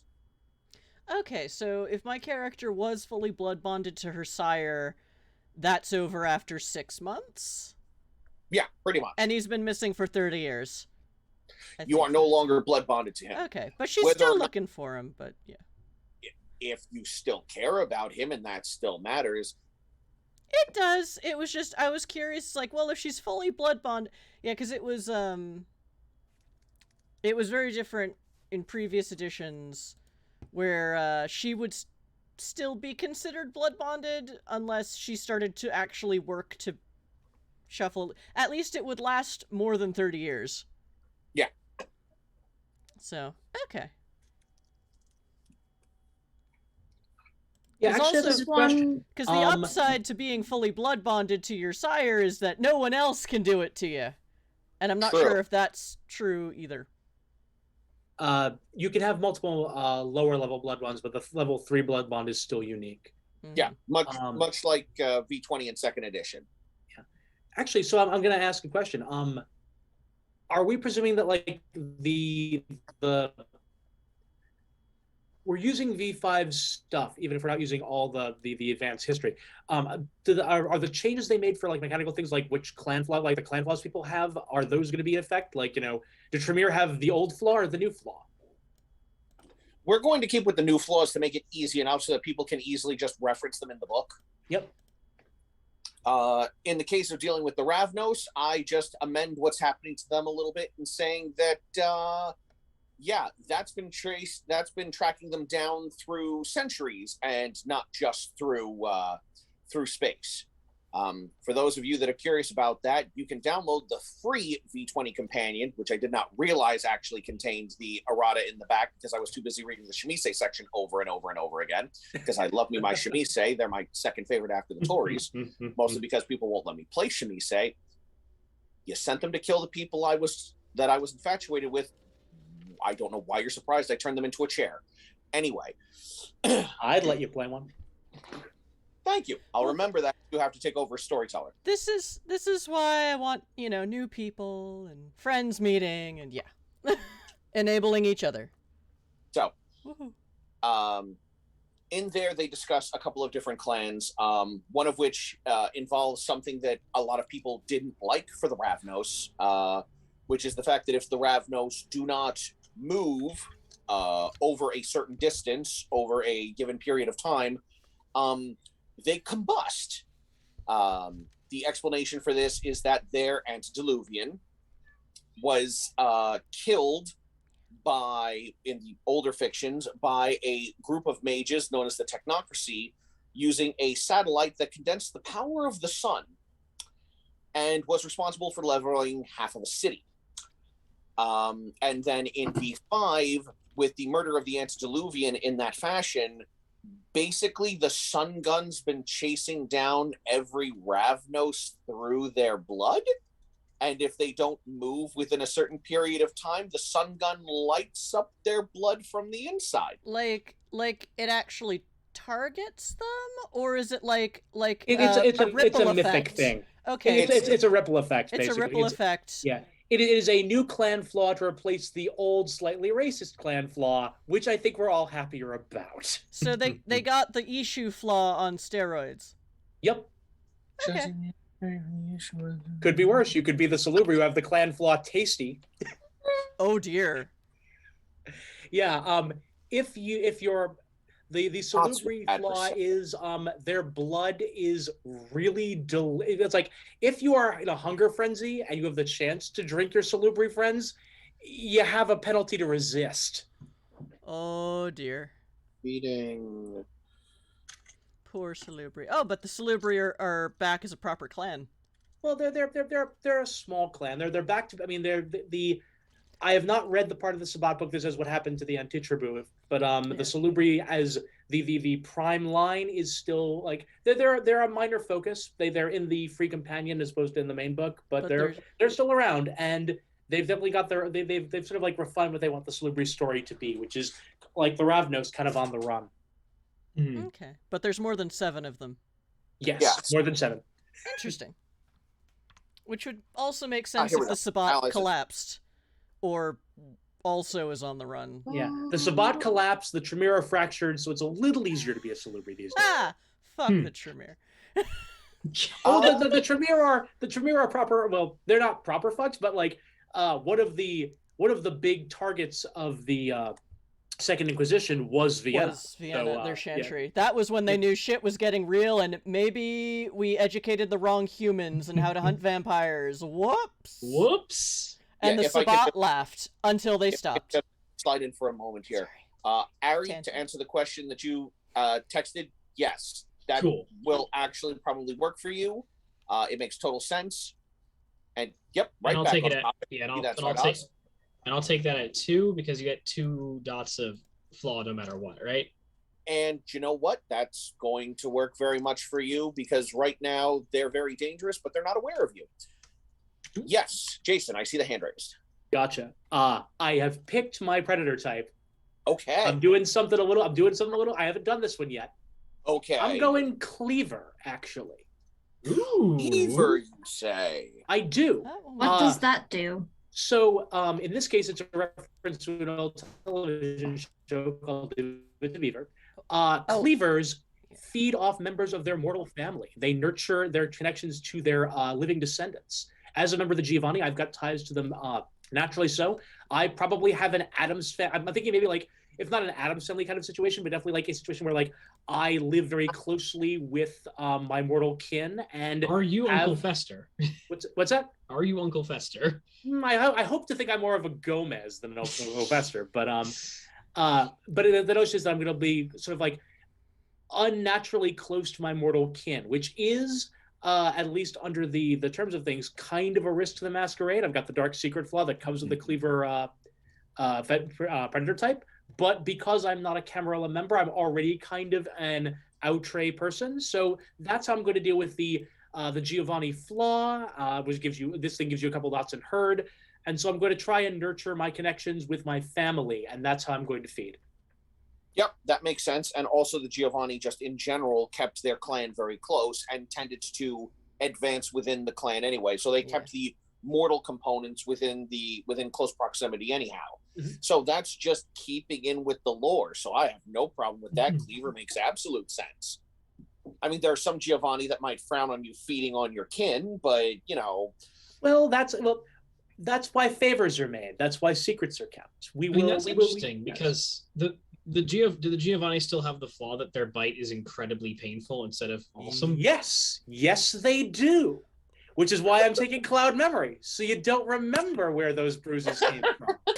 Interesting. My neck hurts because I slept on it wrong. Yeah, that's it. Yeah. So I confess that probably, like, I know this is a short chronicle, but I expect to, like, we're gonna, if you want to have somebody who gets to push against if you want to learn how humanity works and how it drops, this may be a character where we get to see that. He's not. I mean, he's not a monster, but he definitely has some lines he's willing to cross, I think. I mean, to be fair, I'm not a great person either. Are any of our characters actually great people? No. I'm okay. Okay. Charisse is valid. No, I'm sorry. You're going to be surrounded by assholes. I'm sorry. Charisse, our cinnamon roll. You can be the token good teammate. It's good. I'm going to be the cinnamon roll. You're the friendly neighborhood vampire. To be fair, there are other kindred in the city that Charisse will probably have more in common with because there are kindred that are just... Look, I know I have to eat people, and I can't help but enjoy it because human blood is just so good. Yeah, isn't it? But Charisse might have to go with consensualist based on her background and how at first she almost starved to death early in her nights because she couldn't bring herself to feed. Oh. And that didn't go well. Luckily, things happened. You can find people with vampire fetishes, so it's not that hard to find. I think for her, like, I'll look further into the advantages section. She might have, like, I don't know if contacts or allies is still a thing. Still a thing. Because she would have a circle of occultists. Yeah. Who just think she's a weird occultist, but she is probably also breaching the masquerade. You just everyone believes in this bowl. It's part of the ritual. Update. I've become part of the cult. Update. I am now the leader of said cult. We're not a cult. We're a study group. Okay. She with dagger raised with everyone with hoods up and black cloaks. There's a book. The book is also covered in blood. No, the librarian would never allow the blood to get all over the book because then diminishes the value of the book and makes it very difficult to read. She's still a librarian. Right. No. It's actually a librarian, very mortified at the idea of blood on a book. So, once everyone's taken the time to look over their advantages and flaws, this is. I am struggling with advantages and flaws. I do not understand anything. You get 2 dots of flaws, and how many dots of advantages? There are 7 dots you can spend across advantages. You can use this to purchase into many different things. You can buy multiple different merits, backgrounds, lore sheets, which afford you unique and distinct advantages. For example, there is a 2-dot merit that allows you to be able to eat food regardless of your humanity rating. You need to expel said food before you have to rest, but you can eat without issue. And so that allows you to better maintain the masquerade. Or if you're a character who one of their touchstones is a particular type of food or a particular restaurant or something like that, that merit allows you to help maintain your humanity and is therefore a part of the character that you would have continued to nurture. You can also establish a haven. How well protected is that haven? I am taking this. How many, how nice is this haven? You can dictate how much money you actually have by purchasing into the background called resources. Resources ultimately defines how much capital you have at your disposal. You can there are certain advantages and backgrounds that certain characters cannot take because of their clan. For example, the Nosferatu is never going to buy one of the ones that improve the way they look. Yeah. It can't be helped. You are doomed to have that face forever. It could be worse. You could have my face. That being said, your face is fine. Thank you for saying so. Most would not agree. There are plenty of other things that you can choose. It really depends on the character. Like if your character has been living in the sewer and has not been focusing on building up their resources, then putting into the resources background doesn't make much sense unless you want to secretly reveal that you've been smuggling gold out of the houses of Boston's wealthy and stockpiling it. So you have resources for... Hey, I'm Boston's wealthy. Stop doing that. Well, obviously not you. Okay then. It's fine. Go ahead. I'm stealing from that family who's been feuding with you over speakeasy rights. Well, fuck them. If you can drain their finances so that they're no longer a threat to me, I'll help. But we will have an arrangement, shall we say.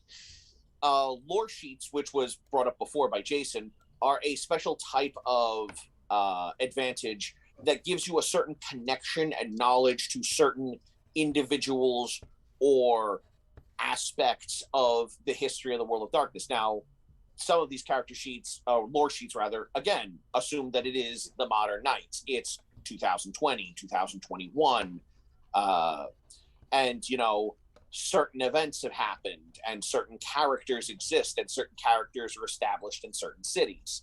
Some of those lore sheets will not be able to apply because, well, the events haven't happened yet. Those characters haven't established themselves in certain cities, etc., etc. Lore sheets can provide you a good entranceway into certain organizations, into certain cities, into certain select social groups, and lore sheets are scattered across a bunch of the different books, which I shared in the file share earlier on the Discord page. There are a couple of others in some of the other books that I can share if anyone is really interested in trying to find a lore sheet that works for them. If you're not interested in the lore sheet, which, again, not really necessary for the sake of this short chronicle, and if you guys do decide you want to expand this chronicle and after having looked at some of the books more thoroughly you decide it would have made sense for my character to have this lore sheet, we can work on sort of like soft rebooting your character so that you have access to that lore sheet to make sense in the larger going narrative. Like, consider this the pilot episode for the series, and before it goes into syndication we can fix stuff. Yes, there is a Theobald lore sheet. Theobald has his own lore sheet! Yep. I think I'm basically ignoring the lore if there's a thing in like the plot or like the campaign that you want to like invest your points in, a lore sheet's a good way to do that. And in later I'm going to ask this one. In later books, when they made bloodline lore sheets, the idea which are ones that are based on your particular lineage, right? Like if like the bloodline of like, like I'm a descendant of like a descendant of Helena from the Toreador, or a descendant of like a particular Giovanni family. Inside the when they introduce the bloodline lore sheets, they let you normally you only get to take one lore sheet, because that way it's just like that's the thing you're going to focus on. But you can also, according to the rules, you can take like one for your bloodline as well. So if you want to be like a Duncern who is also like a student of the Book of Nod, right? Yeah.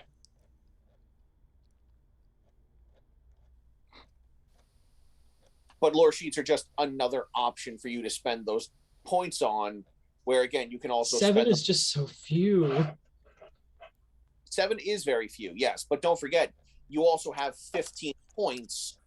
Oh no, I'm sorry, you would still be the children at this point, so you wouldn't have the 15 points. But again, we can work on that. We can expand upon that going forward. I mean, I'd be okay with them still having the extra XP. Up to you. I don't care whether to make it work. If you guys are fine with it, then both Ari and Dracus will also have 15 experience points, which they can spend on additional merits, on improving skills, on improving attributes, and making your character just that little bit more what you want them to be. And that much more likely to not get us all killed. I say completely unselfishly. That is the die that decide that. Yeah. What did you say that while pointedly looking at me? I was just looking at my screen. Sorry, it's a Zoom call. Yes, but I was making a joke based on I feel like my character is the most likely for to do that because she sucks. And yet she does not yet suck in the right ways for her blood lineage. Not yet. She might get there. A great time. Yeah. Because I want to take influence. I also want to because my bar should be like a haven, I imagine, right? Your haven is where you go to rest and you find security. Sorry, now, yes. Theoretically, your speakeasy and your haven can be in the same building. That is entirely possible. But one is a business, and then a haven is where you would go to rest, and how secure and well-stocked that is. Again, those can be the same place, but not necessarily the same place. Okay. So a good example of this might be the Biltmore Hotel in Providence. But the point is, having a business and stuff like this is that's just covered via resources. Yeah, that would be covered via resources, yes. But for example, if you were a kindred who secretly owns the Biltmore Hotel in Providence, which at this point in time had a speakeasy in the basement, then the two work together. I might do that because I might do it that way just because I think it's more fun that way. That's possible. Yeah, you wanted to say something, Chris? No, I was just reading through some of the lore sheets, and descendant of Vasantasena. Basically, the Sabbat Malkavians don't have demontation is still there, and this is still here. The burn everything down Malkavian sect. Yep. Okay. Yeah. So, but this is where the Malk network would be, in this section somewhere. It might not be in this book. Right. It's one of those things of it's one of those they made a bunch of different ones. I haven't found it yet, but I believe it's one of the ones that's around. Okay, I think that one might be homebrewed. I think that one might be homebrewed. Okay. It's entirely possible it's in one of the other books. I can make a point to look through it, and because I have all of the books at this point, including the PDF for Sabbat, so I can look through those and see if I have anything for the ShrekNet or the web that's currently in print. If not, and you really want it, we can always again homebrew a lore sheet for you. Okay, or find someone else's homebrew if it passes muster. Okay. Exactly. I'm not sure if I want it because only 7 advantage dots, but yeah. I'm also trying to keep in mind it's 1920. Some of these things haven't happened yet. The web still exists, but it has not become the ShrekNet yet. Yeah. Well, Well, if it's the Nosferatu web, then it's street urchins and rats, right? Yeah.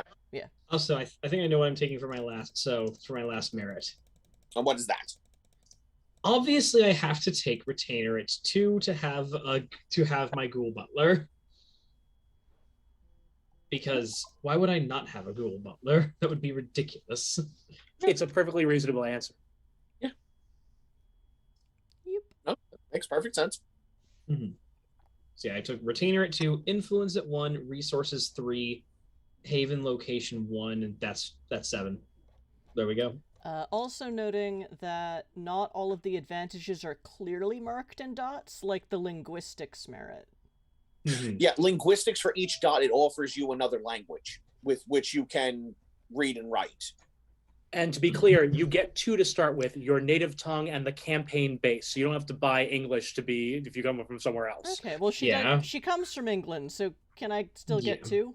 Yeah. Okay. Yeah. Your second language would just be whatever other language your character might theoretically have known. For example, French or Latin. French. Yeah. Exactly. And then as you purchase in linguistics, those are other languages that your character knows. Like you might know Spanish or Swahili or Tagalog or the secret language of the Serpent Folk or the Illithid script, whose name I forget, though it has an actual word for it. Mm-hmm. Or any other number of languages, real or not, because you're a Malkavian, so it's entirely possible you breached the fourth wall into another campaign system, and for whatever reason, you know Klingon. Mm-hmm. Well, also, I mean, that gets into the Malkavian lore of that the those who think the Malk network goes all directions in time, to the point where the Victorian Malkavians, whenever the Toreador Prince leaves the Elysium, must announce, "Elvis has left the building!" And that was a wonderful story. Good. It does go to the fish Malk side, but Yes. But that also, I mean, if the destruction of the Ravnos Antediluvian is going forwards and backwards in time, then why not? Absolutely. So yes, our dad got so beat up in the future that it's literally killing his descendants in the past. This is somehow Bruhal's fault. And no one knows why. All they know is that if they don't move X amount of space within X amount of time, they explode. Which is just one more reason why people don't want Ravnos in the city terribly long. Move along. You combust into sunlight. Move along. Right. So once you've all finished your advantages and merits and flaws and everything else, we move on to convictions and touchstones. Mm-hmm. What are those exactly? I touched upon this a little bit before, mm-hmm. but touchstones are the things that keep you tied to your humanity, and they are, or rather, your convictions are what keep you tied to your humanity, and touchstones are the people, according to the system, but can be places or things, as far as I'm concerned, that you tie to those convictions. For example, you might have a conviction of children should be kept from harm, and you associate this with a child who you saved from some bullies when you were passing down in the street one night. Yes, Jason, I see the hand up. Hi. 2 things. One, I want to put a pin in something. We're about to do convictions and touchstones, but shouldn't we set the chronicle tenets first so we figure out what's going to cause us to lose humanity before we decide how we're going to keep it? True, but your convictions and touchstones also affect your humanity. But yes, you have an excellent point. We can touch upon both of those. Cool. We've already touched upon touchstones a bit. And that, by the way, I believe was something that came up in NWAD, or at least Chronicles of Darkness, because there's too many initialisms. Chronicles is NWAD, they're the same thing. Are they not? Not exactly. So here's the story. There's first and second edition differences. Yeah. Oh no. So NWAD is what the fans called the World of Darkness, which is Chronicles of Darkness first edition.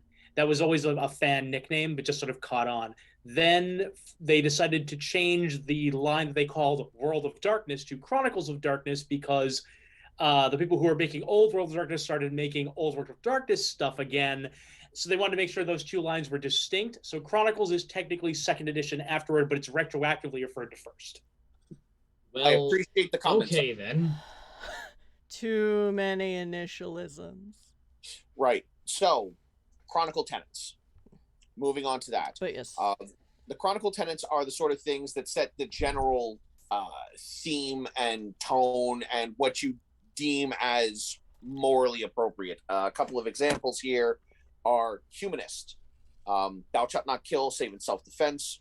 Thou shalt not enslave or torture. Thou shalt not harm the innocent. Okay, so there's guidelines for those as well, because that's the thing I didn't get and kind of wanted guidance on. Yes. You can find all of this starting in the section called Beliefs. That's on page 172, if you are looking in the book. It will start by talking about convictions and then moving on to Chronicle tenets. Another example of Chronicle tenets are the Creed of Justice. Never kill the innocent. Be your own, never submit. Without a cause, you are nothing. Then you have the Goth Romantic. Never deny true love. The guilty should suffer. Uphold the norms of the decent. And then, of course, there's the Street Code. Never snitch. Respect others and demand respect. Don't kill outsiders. This is meant to be the rules for the Chronicle as a whole, not your individual code. We're a pretty diverse group. This might be difficult to pin down. Yeah. Well, it's more of a thing that, like, it's something, I mean, honestly, it mostly comes to the storyteller and the kind of story they're trying to tell. Okay. Like, and these are things that can risk your humanity. It's not things that are, like, forbidden by the game. Like, this is not like a safety code. This is it's like, you know, like diablerie will cause you to lose humanity, but we can have diablerie in the game. Whereas, like, you know, there are things we might not want in the game for personal reasons, and those are not things that lose your humanity. Those are things we go, hey, that's not cool. Okay. Yeah. So these are more like themes we're agreeing on whether or not our characters are good at them. Because one of the things that came up was in Humanist, and you're playing a Giovanni, thou shalt not torture. Oh, yeah. And I expected, like, if we're playing a Humanist game, I expect to have to roll for that, like, every session. But I know what I knew the assignment, right? Yeah. Okay, I'm good with rolling for humanity. So is this something that players... I see there's a big blurb of text before it. Is this something that the whole table agrees on, or that the GM says we are going towards these themes, plan accordingly? Yes. In both instances. Yes. This is a thing that the storyteller can go, these are the tenets of the Chronicle of the story I'm trying to tell. Bear this in mind when building your characters. Or it's something that the table can agree to if, again, you are already starting as an established coterie and you all know that you're going to be these types of characters. Well, then let's be honest, you're running the street code. Like that's just the Chronicle tenet because that's the kind of assholes you're playing. And that's the long and short of it. You can also build your own set of Chronicle tenets using the examples under conviction, because if you may notice, those convictions listed there as examples all appear within the example Chronicle tenets. Okay. This is a thing to know moving forward, to help you make characters that will, you know, to help you understand like what will put strain on your characters and potentially cause you to lose humanity. In the case of this campaign, you are looking at the potential for a decent amount of combat. You're looking at the potential for confronting horrors of both the mortal and supernatural variants, because again, you're just a few years out of World War I, and people really beginning to understand the horrors that are mustard gas, and some people coming back still bearing the injuries of trench warfare, and you're still a good few, you're still quite a ways away from seeing the horrors of the atomic bomb, but there's some horrible shit that's become aware recently that, you know, has definitely exposed people to a darker side of the human condition and of the world as a whole. And there's, of course, magical crap going on that is often quite horrible, even by human standards, depending upon whose perspective you're looking at it from. Because sometimes the monster that eats another person isn't nearly as bad as the one who beats and rapes someone in the corner of an alley and then leaves them there bleeding in the, to die. Like there are very, very different levels of evil, and what people see as those evils and how great they are, all a matter of perspective. But in the case of these tenets, it's what you all, at this point, is going to be what you all think are going to be the ones that are going to strain your party. Like, none of you, except for maybe two of you, really strike me as the sort that are really going to want to kill anyone, and even among the two that might, one of you really seems like you would do it mostly in self-defense, and the other one probably will be dealing with them after they were murdered in self-defense anyway. So, I mean, the self-defense one, right? It's a Giovanni thing. Self-defense one, yes. Okay. You are the self-defense. And the Giovanni are classically, oh, you tried to kill me. Well, now you're here forever. Well, hey, it's fine. This person was very clearly committing suicide. After all, they tried to mess with Aventru to my face in my family home. This would be clearly an elaborate form of suicide. This would be a good time to remind the players that we have a Lines and Veils document. Right. Sorry, I should look at that. So I was making a Discworld reference. I am sorry. Oh, okay. I haven't read that, so okay. So yeah, I think that's one of the ones that is self-harm is marked out as one of the things that's not kosher in these games. Let's not do that. Right. Sorry about that. I was making a Discworld reference and not thinking about the words I was using. No, I get the reference you were trying to make. I understood exactly where you were going with that. Yeah. Thank you. Yes. That's what I meant. Look, the only people here that'll be doing anything that vaguely resembles self-harm will be the Shemise, but that's because they have to do something to themselves to attain perfection. And if that means I need to take all of this off and replace... just make sure the Shemise does it off camera. Mm-hmm. So to speak. Wait, one of us is a Shemise? No. No, okay. I'm just saying in general. They may show up. Should be doing self-harm at this point will be the Shemise going off screen. That seems like it's more about intent than like actual self-loathing, which is, I think, I'd say that's an important big concern there. I want to replace your face with a robot face. Why? Seems cool. Yeah, that's it. Thank you. Jack has got very different things that can be explored. So, yes. But that's, I mean, are you all happy with basically a humanist set of tenets for the sake of this short chronicle? And then we can always adapt it if you guys decide to take it longer. Works for me. I'm down.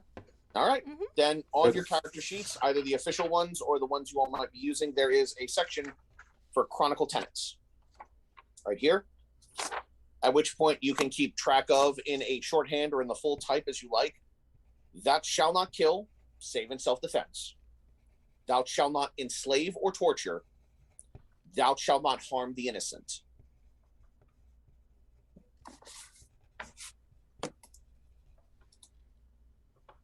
And that's a thing to just bear in mind going forward.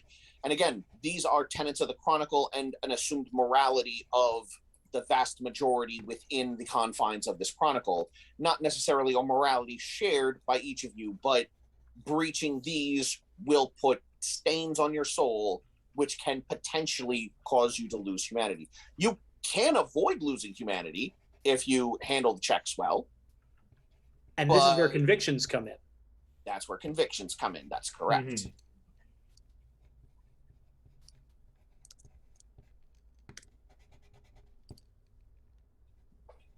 So yes, convictions, again, similar to tenets, but these can be very personal goals or very personal held beliefs, which again, according to the book, you would associate with people expected to be mortals. But again, you can associate with places or things that you use as a focus to hold on to your humanity or a closely held conviction tied to a more human morality. We'll use the terminology there. So again, this could be the great-granddaughter of your sister, and you're holding on to them, and they've become the touchstone that you once held attached to your sister. but then moved on to your niece when your sister died, and on to your great niece when your niece died. And that's how you have managed to maintain that moving forward. You've simply moved the touchstone and stayed involved in their life directly or indirectly, and they are the focus of that conviction. Yes. Since my character is brand new to Boston when this starts, can her touchstones be more like, can they be new things? Can they be more like types of things? Like nothing keeps her in contact with who she is than, you know, being in a big, quiet, dusty library. It's the thing is, because touchstones are supposed to be vulnerable, like it's a thing that people are speaking. It's like, for example, like in Buffy, Buffy is or Harmony was kind of Spike's touchstone, or like Buffy was Angel's touchstone. The notion is that there are people who connected you with your human self, and those things are, at least in the course of the game, things that are vulnerable to being attacked or influenced or otherwise put at risk. So if it would be like the reading room at the Boston Public Library, not just a dusty library. Yes. Okay, so it can still be she can develop new touchstones, but they have to be specific. Yes. Because they have to be vulnerable. Okay. And I would also say that selecting a specific library like the Boston Library does make it a target, because if you develop the ire of an organization or an individual and they know that that place is important to you, they could very easily light that library on fire. But your touchstone could also be a locket, which is the last remnant you have of your mother, or something else along those lines. I'm perfectly fine with all of those. Now, within the confines of the system, it says you can choose between 1 and 3 convictions and then the same number of touchstones. So you do not need to choose 3 convictions. You can just hold on to 1. There is this one thing, there is this one person, one place, one object that I use to hold on to this. It all depends on you. They limit you to 3 to keep you from developing like 1,000 convictions and 1,000 touchstones, because now I will never lose humanity. Well, not just that no, it increases the likelihood you lose humanity, because now there are all those additional targets and you have all of these additional restrictions on things you can do. So that, plus because they're supposed to be characters and people, it also limits how many NPCs you make me play. Damn you. I have one conviction in mind that I think really strongly fits the character, but I don't know what to tie it to in terms of touchstone. What's the conviction? The conviction is I should be allowed to be free. Okay. Then perhaps it's someone who tried to make you. It's either someone who like represents freedom to you, or conversely somebody who represents imprisonment. Like you could have your touchstone be somebody who represents the opposite, I will never be like this. So like maybe it's your overprotective not nanny, what do they call the person who like watches over you? Chaperone. Like an overprotective chaperone, or a cop who tried to like throw you in the drunk tank or something like that. It could be someone just something who represents this element of your past. Yeah. I think for this character, it makes sense for it to literally be her family for that one. Yeah. And it's entirely possible that a portion of your family might be moving in here for business relations, which causes you to have to see them and avoid them. And yeah, but you can absolutely make them a touchstone for that conviction. Or theoretically, you should have to pick an individual thereof. So I would guess your father, probably, because he would probably be the one pushing for you to marry the old European noble who needs an influx of cash, but would add an air of legitimacy and standing to your family. Just writing that one down right away, because that's basically it. Old European noble, you say? Which is very funny, because I ended up with a different old European nobleman, because he was romantic. But the thing is, he was romantic and dynamic and fun, and it was different, you see. That's sort of a fun thing of like, I literally ended up doing that, but in a very different, weird, twisted vampire way. Yeah, whereas the one you were going to get married to was 30 years older than you and looked it, whereas this one was 300 years older than you and did not. You had two up before, Zardoz. You were choosing 2 convictions? I have 2 convictions, yeah. And what were those? Outsiders will not violate our territory, Mm-hmm. because he has a very strict understanding that South Boston is where his people are from.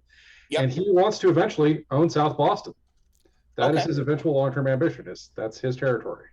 Okay. So he has one of his great nieces or nephews that is his touchstone, who is an all-around loser who does not have the capacity to take over anything, and that is tying him to this. That is one of his touchstones. The other one is we leave women and kids out of this. Yeah, that's good. Who are you selecting for a touchstone for that, or what are you selecting as a touchstone for that? The apparent reincarnation of the one that got away. I would like to hear more about that one off stream, because I don't know how much you just talk about that with random strangers, but I want to know that story. That's a fun one. I am looking forward to that. So you're Sansa Stark. Oh no, she wasn't a reincarnation. You haven't seen Holiday's web of nonsense in the Eden game. Well, Holiday is a complicated shape-shifting no Goodnick. Or Goodnick.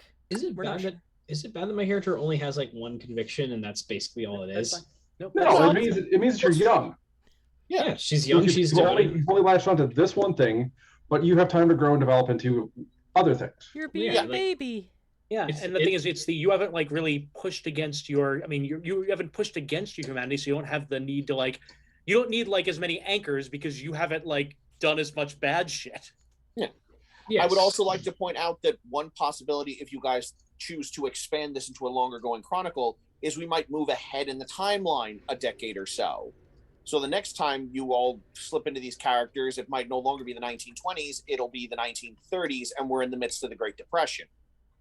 At which point, a good opportunity for you to have developed a new touchstone and conviction could have occurred in that intervening decade, which would give a good chance to explain a soft rewrite of the character going forward, moving into syndication, as it were. Does anyone else have any other currently existing questions dealing with convictions or touchstones or the tenets? Just that I will not have mine done tonight. I need to think on this. But I understand it Mr. more. So his name is Adam Quincy, is his name. Just have an extremely Boston old money name there. Okay. I think I'm gonna have to work on like clarifying my conviction just to make it more specific to my character. But or my touchstone, because my conviction is remember everyone you meet, they're important. Because I think I killed someone early on and I don't remember them and I feel guilty about that. Yeah, that's a great conviction. And that's a great explanation for it.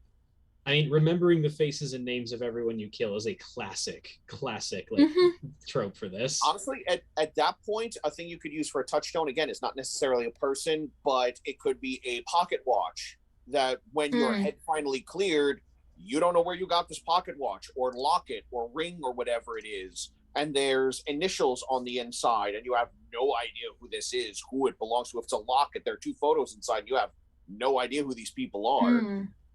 I really like that. And then I'm on a little quest to learn about who those people are and who this person was.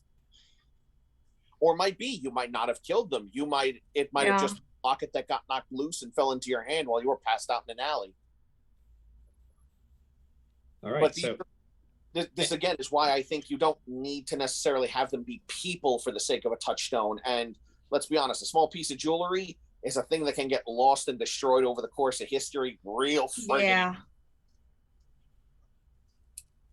So, is there anything left to do after setting up touchstones and convictions and writing down my clan bane? What is resonance? Resonance is something dealing with the blood of the people you feed upon. I will get the relevant page for you in just a moment. Sure. It's an addition to the feeding mechanic. It basically the blood you drink can be flavored with one of the 4 classical medieval humors. I see. Doing so gives you bonuses to various things. It's one of those mechanics that was meant for the World of Darkness MMO that kind of got translated over. It is interesting, but it's not a thing that is, how to put it. It's a thing that sort of like comes up in game and not a thing that you really need to worry about at character creation. Okay. Yeah. All right, so I'll ignore that. I'll ignore that for now then. Yeah. If nothing else, resonance is something that has to deal more with what you would be feeding upon and how it helps you advance your disciplines. I also know that you cannot get to. I also know that you cannot get to 0 hunger unless you kill someone. Yep. So do we all start at 1 hunger then? Yep. Yes. You start at 1 hunger, and you only get to 0 by draining someone dry. Yeah. Mm-hmm. Does that apply to animals? Yes. Excuse me. My apologies. You can't get to hungers. The thing is, I'm pretty sure that like killing an animal is not the same thing, but you have to drain a human to death to get to hunger 0. But the elephant has 6 times as much blood. It's not about blood quantity. It's about the soul. You have to drink that last bit to get that full satisfaction. I have to double check that because of the predator type he took, because that might have an effect on that. Fair enough. It is my understanding that it is explicit about that because it's because of the nature of the vampire game, but I will leave it to you, storyteller. There is an animalism perk discipline dot that gives you some sort of an interaction with animal blood that makes it just as valid as human blood for the purposes of feeding. I don't have that yet. I think it's animalism 2 or 3 that gives you that access. I'm just at the point where I can make hellhounds. I turned to page 212. Human drained and killed. Only way to reach hunger 0. If anyone in line with your choice speaks to someone obsessed by morality, perhaps you're an activist, priest, aid worker, or vegan in life, but the choice makes a risk for human life is one any way you can arrive in struggling. Venture may not take this predator type. You cannot pick this predator type if your blood potency is 3 or higher. So, yeah, on page 177, where it discusses farmer, it does not allow you to advance that. The animalism ability will eventually allow you to do that, but you will basically be eternally trapped at 1 hunger unless you feed on a person. But you can eventually advance animalism, so that's not a problem. But theoretically, everyone starts a morning at 1 hunger. That's unavoidable. You can always bring it down to 1, and you can be fine. It's not that big a deal. I have a contact with that livestock. Actually, while on the topic of hunger, I will mention one other change to the general rules in regards to the use of dice. Under normal circumstances, when rolling dice, you need to roll 2 10s or 2 critical successes on the die in order to score a critical success, at which point it counts as 4 successes instead of 1. I'm going with the old rule on that one. If you roll a 10, it just counts as 2 successes. Just run with that. Rolling 2 10s to get 4 instead of just getting 1 and then nothing. It's just silly. It's overly complicated. Roll the 10, get 2 successes. If you roll between a 6 and a 9, it's 1 success. Anything below that is a failure. 1 is a critical failure. That's the long and short of it. Clarification. If you, in that case, what triggers a messy critical then? 1 10 on a hunger die or 2 10s on a hunger die?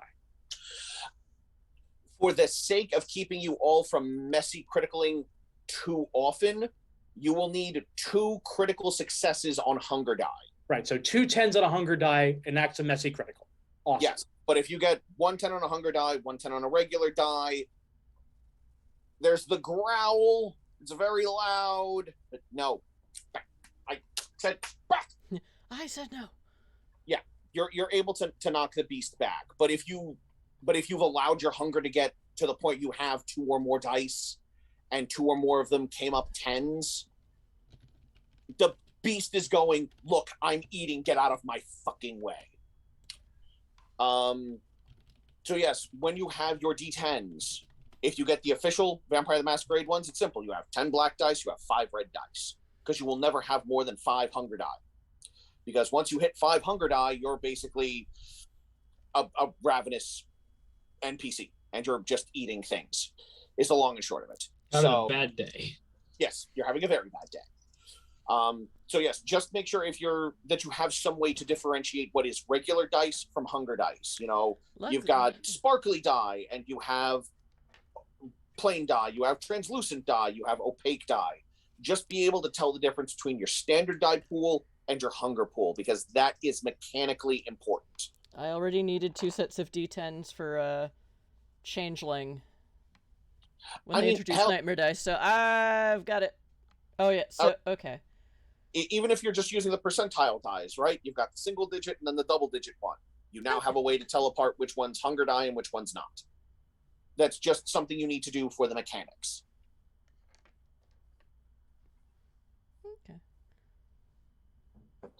Okay.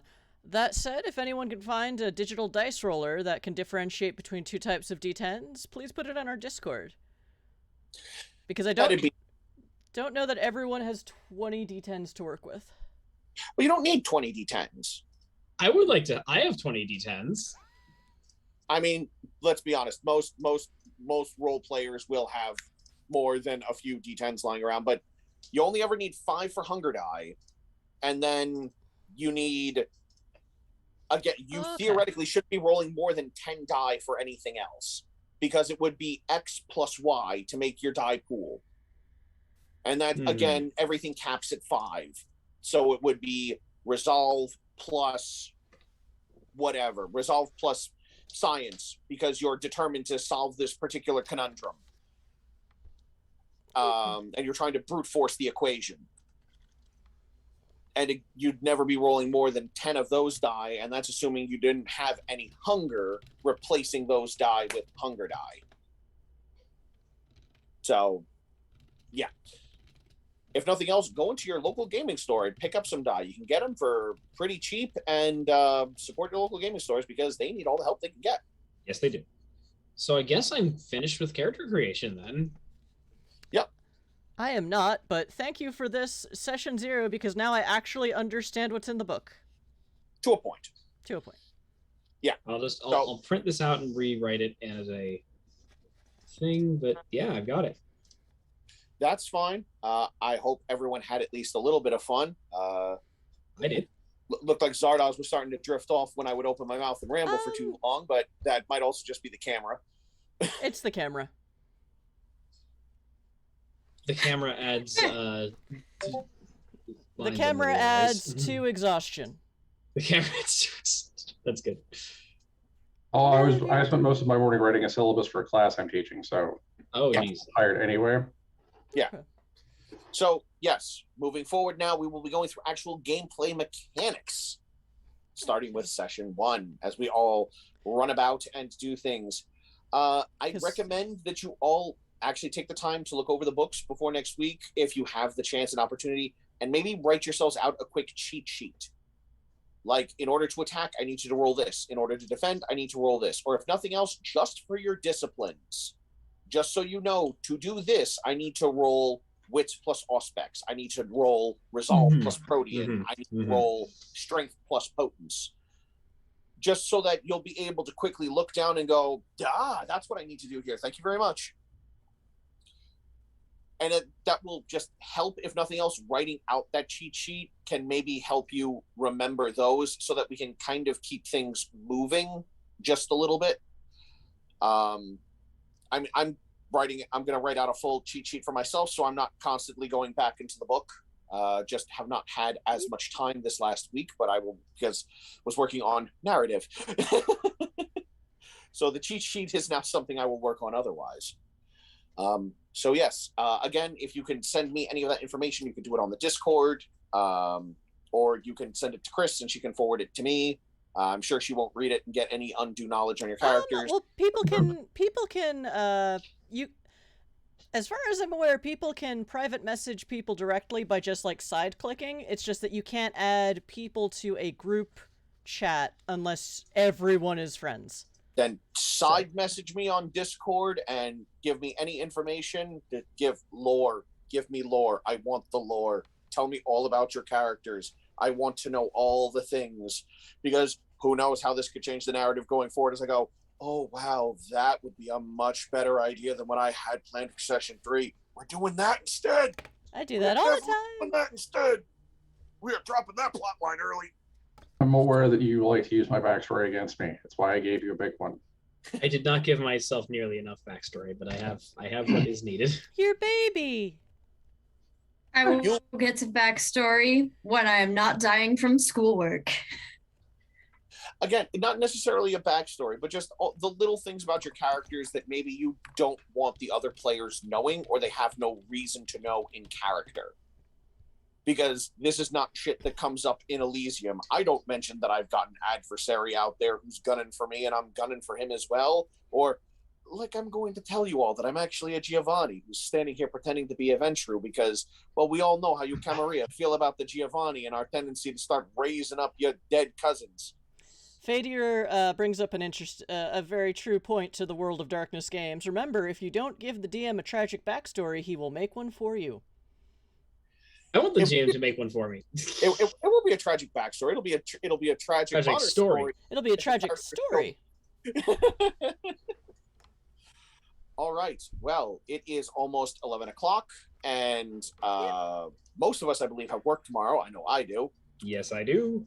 All right, then. So I bid you all good evening. I thank you all for joining us. Anyone who has stayed through the chats, thank you for staying with us here on Twitch as well. Mm-hmm. For those of you who are watching us on YouTube, I'm sure you fast-forwarded through more than a bit of our rambling. I apologize, and I thank you for watching this on the Magic Fish Radio YouTube channel. Mm-hmm. They greatly appreciate it. I greatly appreciate it. I hope you enjoy. Please leave comments on the videos. Please leave mentions wherever you can, because I want to know people are enjoying it. I want to know the players are enjoying it. I want to know the audience is enjoying it, because if people aren't enjoying it, I want to make it so that it's enjoyable. So tell me, please. I want to know. We don't get a whole lot of feedback, so we're very likely to read it. To be fair. So yeah, I'm generally the channel producer, so thank you, John, for running a game so I don't have to. So I could just run the OBS and watch the chat and eventually roll dice and just like, yay. Yeah, so, here's hoping something I can do consistently that makes your life better and hopefully makes people on the channel happy to be here. Yep, so we'll see if this becomes a consistent chronicle or a series of chronicles, or if it's a whole bunch of... John has the problem I used to have before my brain fog started, which is I have read about a new game. I now have 18 different ideas of what to run with it, and not enough players. Or free time. Yeah, that too. So yeah, I'm looking forward to this. This would be my first time playing Vampire the Masquerade as a tabletop game. I've played 2 Sabbats, one of which was run by Jason at a con. That was very fun. But yeah, I've mostly only LARPed this, and LARP has its pros and cons. Yep. Oh, believe me, having me for your storyteller is going to have some pros and cons as well. Expect the lore to change drastically. I mean, it's hard to be surprised when you've read all the books. So I'm not against it. I've read none of the books. I've only read the clan books, because the clan books are such good reading. Yeah. Don't worry. I've read plenty of books that have nothing to do with Vampire the Masquerade, but will have plenty to do with this chronicle. Nice. Good. I'm looking forward to new ideas and new stuff.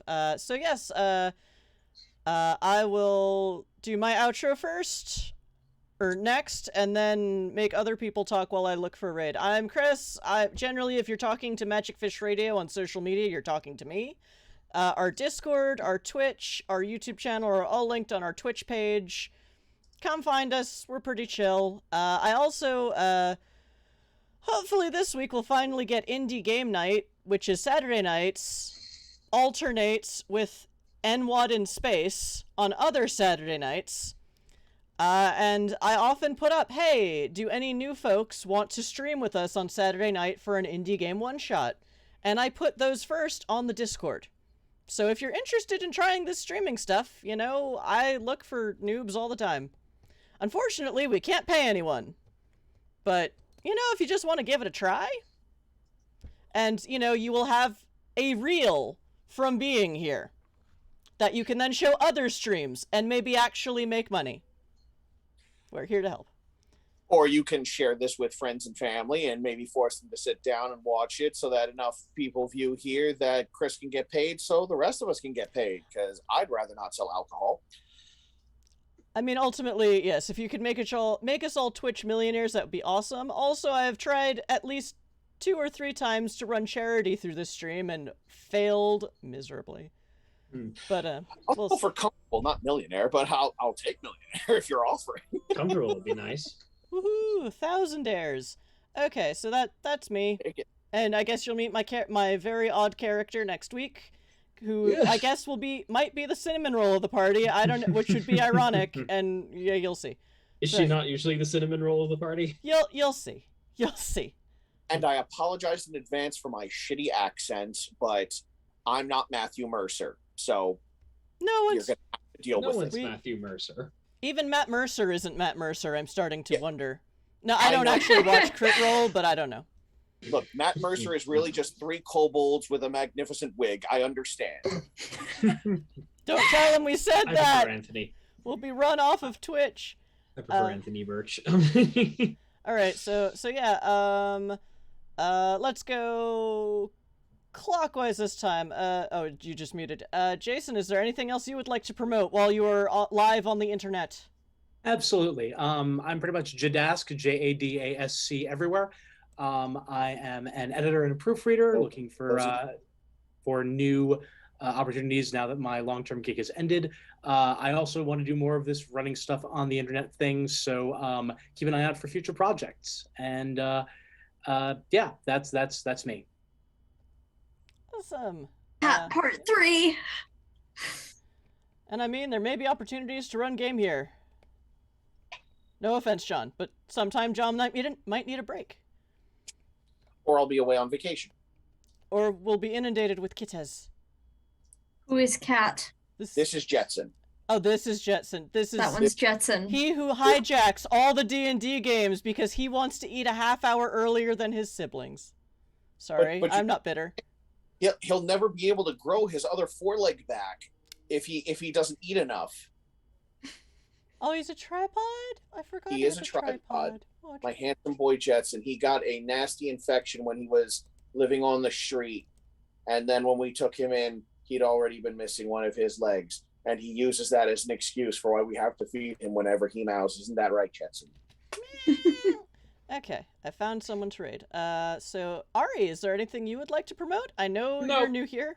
Nope, I have nothing to promote. I have a career. I do not make any money through the online. Job. I do not.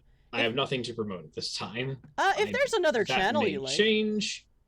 That may change. I think you should all watch I guess if I want to promote anything, you should all watch the 2007 anime Gonkutsubo, which is an anime sci-fi adaptation of The Count of Monte Cristo. If you haven't watched it, you should, because it's amazing. Post about that in the Discord. I'd like to see that too. And about the other thing we talked about on break. Okay, I found there are so many people to raid because it's Tuesday night, not Saturday night. Dracus, what have you got? I'm Dracus. You can usually find me here on Saturdays. Not this Saturday though, because I'm doing another 48-hour film fest. So keep an eye on our Discord for whatever the hell I produce this weekend. That's about that. It's my existence. Zardoz? I had Zardoz at once and future doctor, blah, blah, blah, blah, blah, blah, blah, blah, blah. At once and future doctor on Twitter. I have a publishing company, Zombie Duffel Bag Full of Zombies Press. We make lots of strange things. You've run at least one of them on Saturday. Yes. We just published a solo journaling RPG about being a professional wrestler in the 1970s that I think is a lot of fun. Okay. And yeah, check out our YouTube. You can see episodes of Exit to Eden, or N1 in Space Game, which is not this kind of vampire. It's Requiem vampires. which are still interesting and kind of a nice palate cleanser after 15 to 20 years of Masquerade vampires, to be honest. Is it Requiem vampires when we've only got one? Well, I mean, is he only one vampire, though? I mean, there could be 3 of them in that trench coat. We would never know. Yeah. We're pretty sure that Petruchio is not always, that we don't actually know Petruchio. Also, I still think Petruchio and Boris are the same person because we've never seen them in the same place at the same time. Also, Yeah. They've got at least twice as many aliases as the rest of you because it's Cyberpunk. Yeah. True. Or part Cyberpunk. Alright, so we are going to raid Perception Studio, who are running 10 Candles. Which is always a hoot if you like horror. Although I'm sure it can be run in other ways, but I've only seen it run that way. I one time misheard 10 candles as 10 camels, which someone has described to me. You have 10 camels. Fight. Which I don't know. There are what that 2 means, camels but... inside you. Which do you feed? Alright, so... raiding. So yeah, thanks for sticking around tonight. I know session zeros are a bit different, but we thought this would be interesting and educational, especially for people like me who aren't used to the new system yet. So until Saturday or next Tuesday, or the next time you can watch one of our VODs, take care of yourselves, take care of each other, and we'll see you next time. Bye. Bye. Bye. And now raid!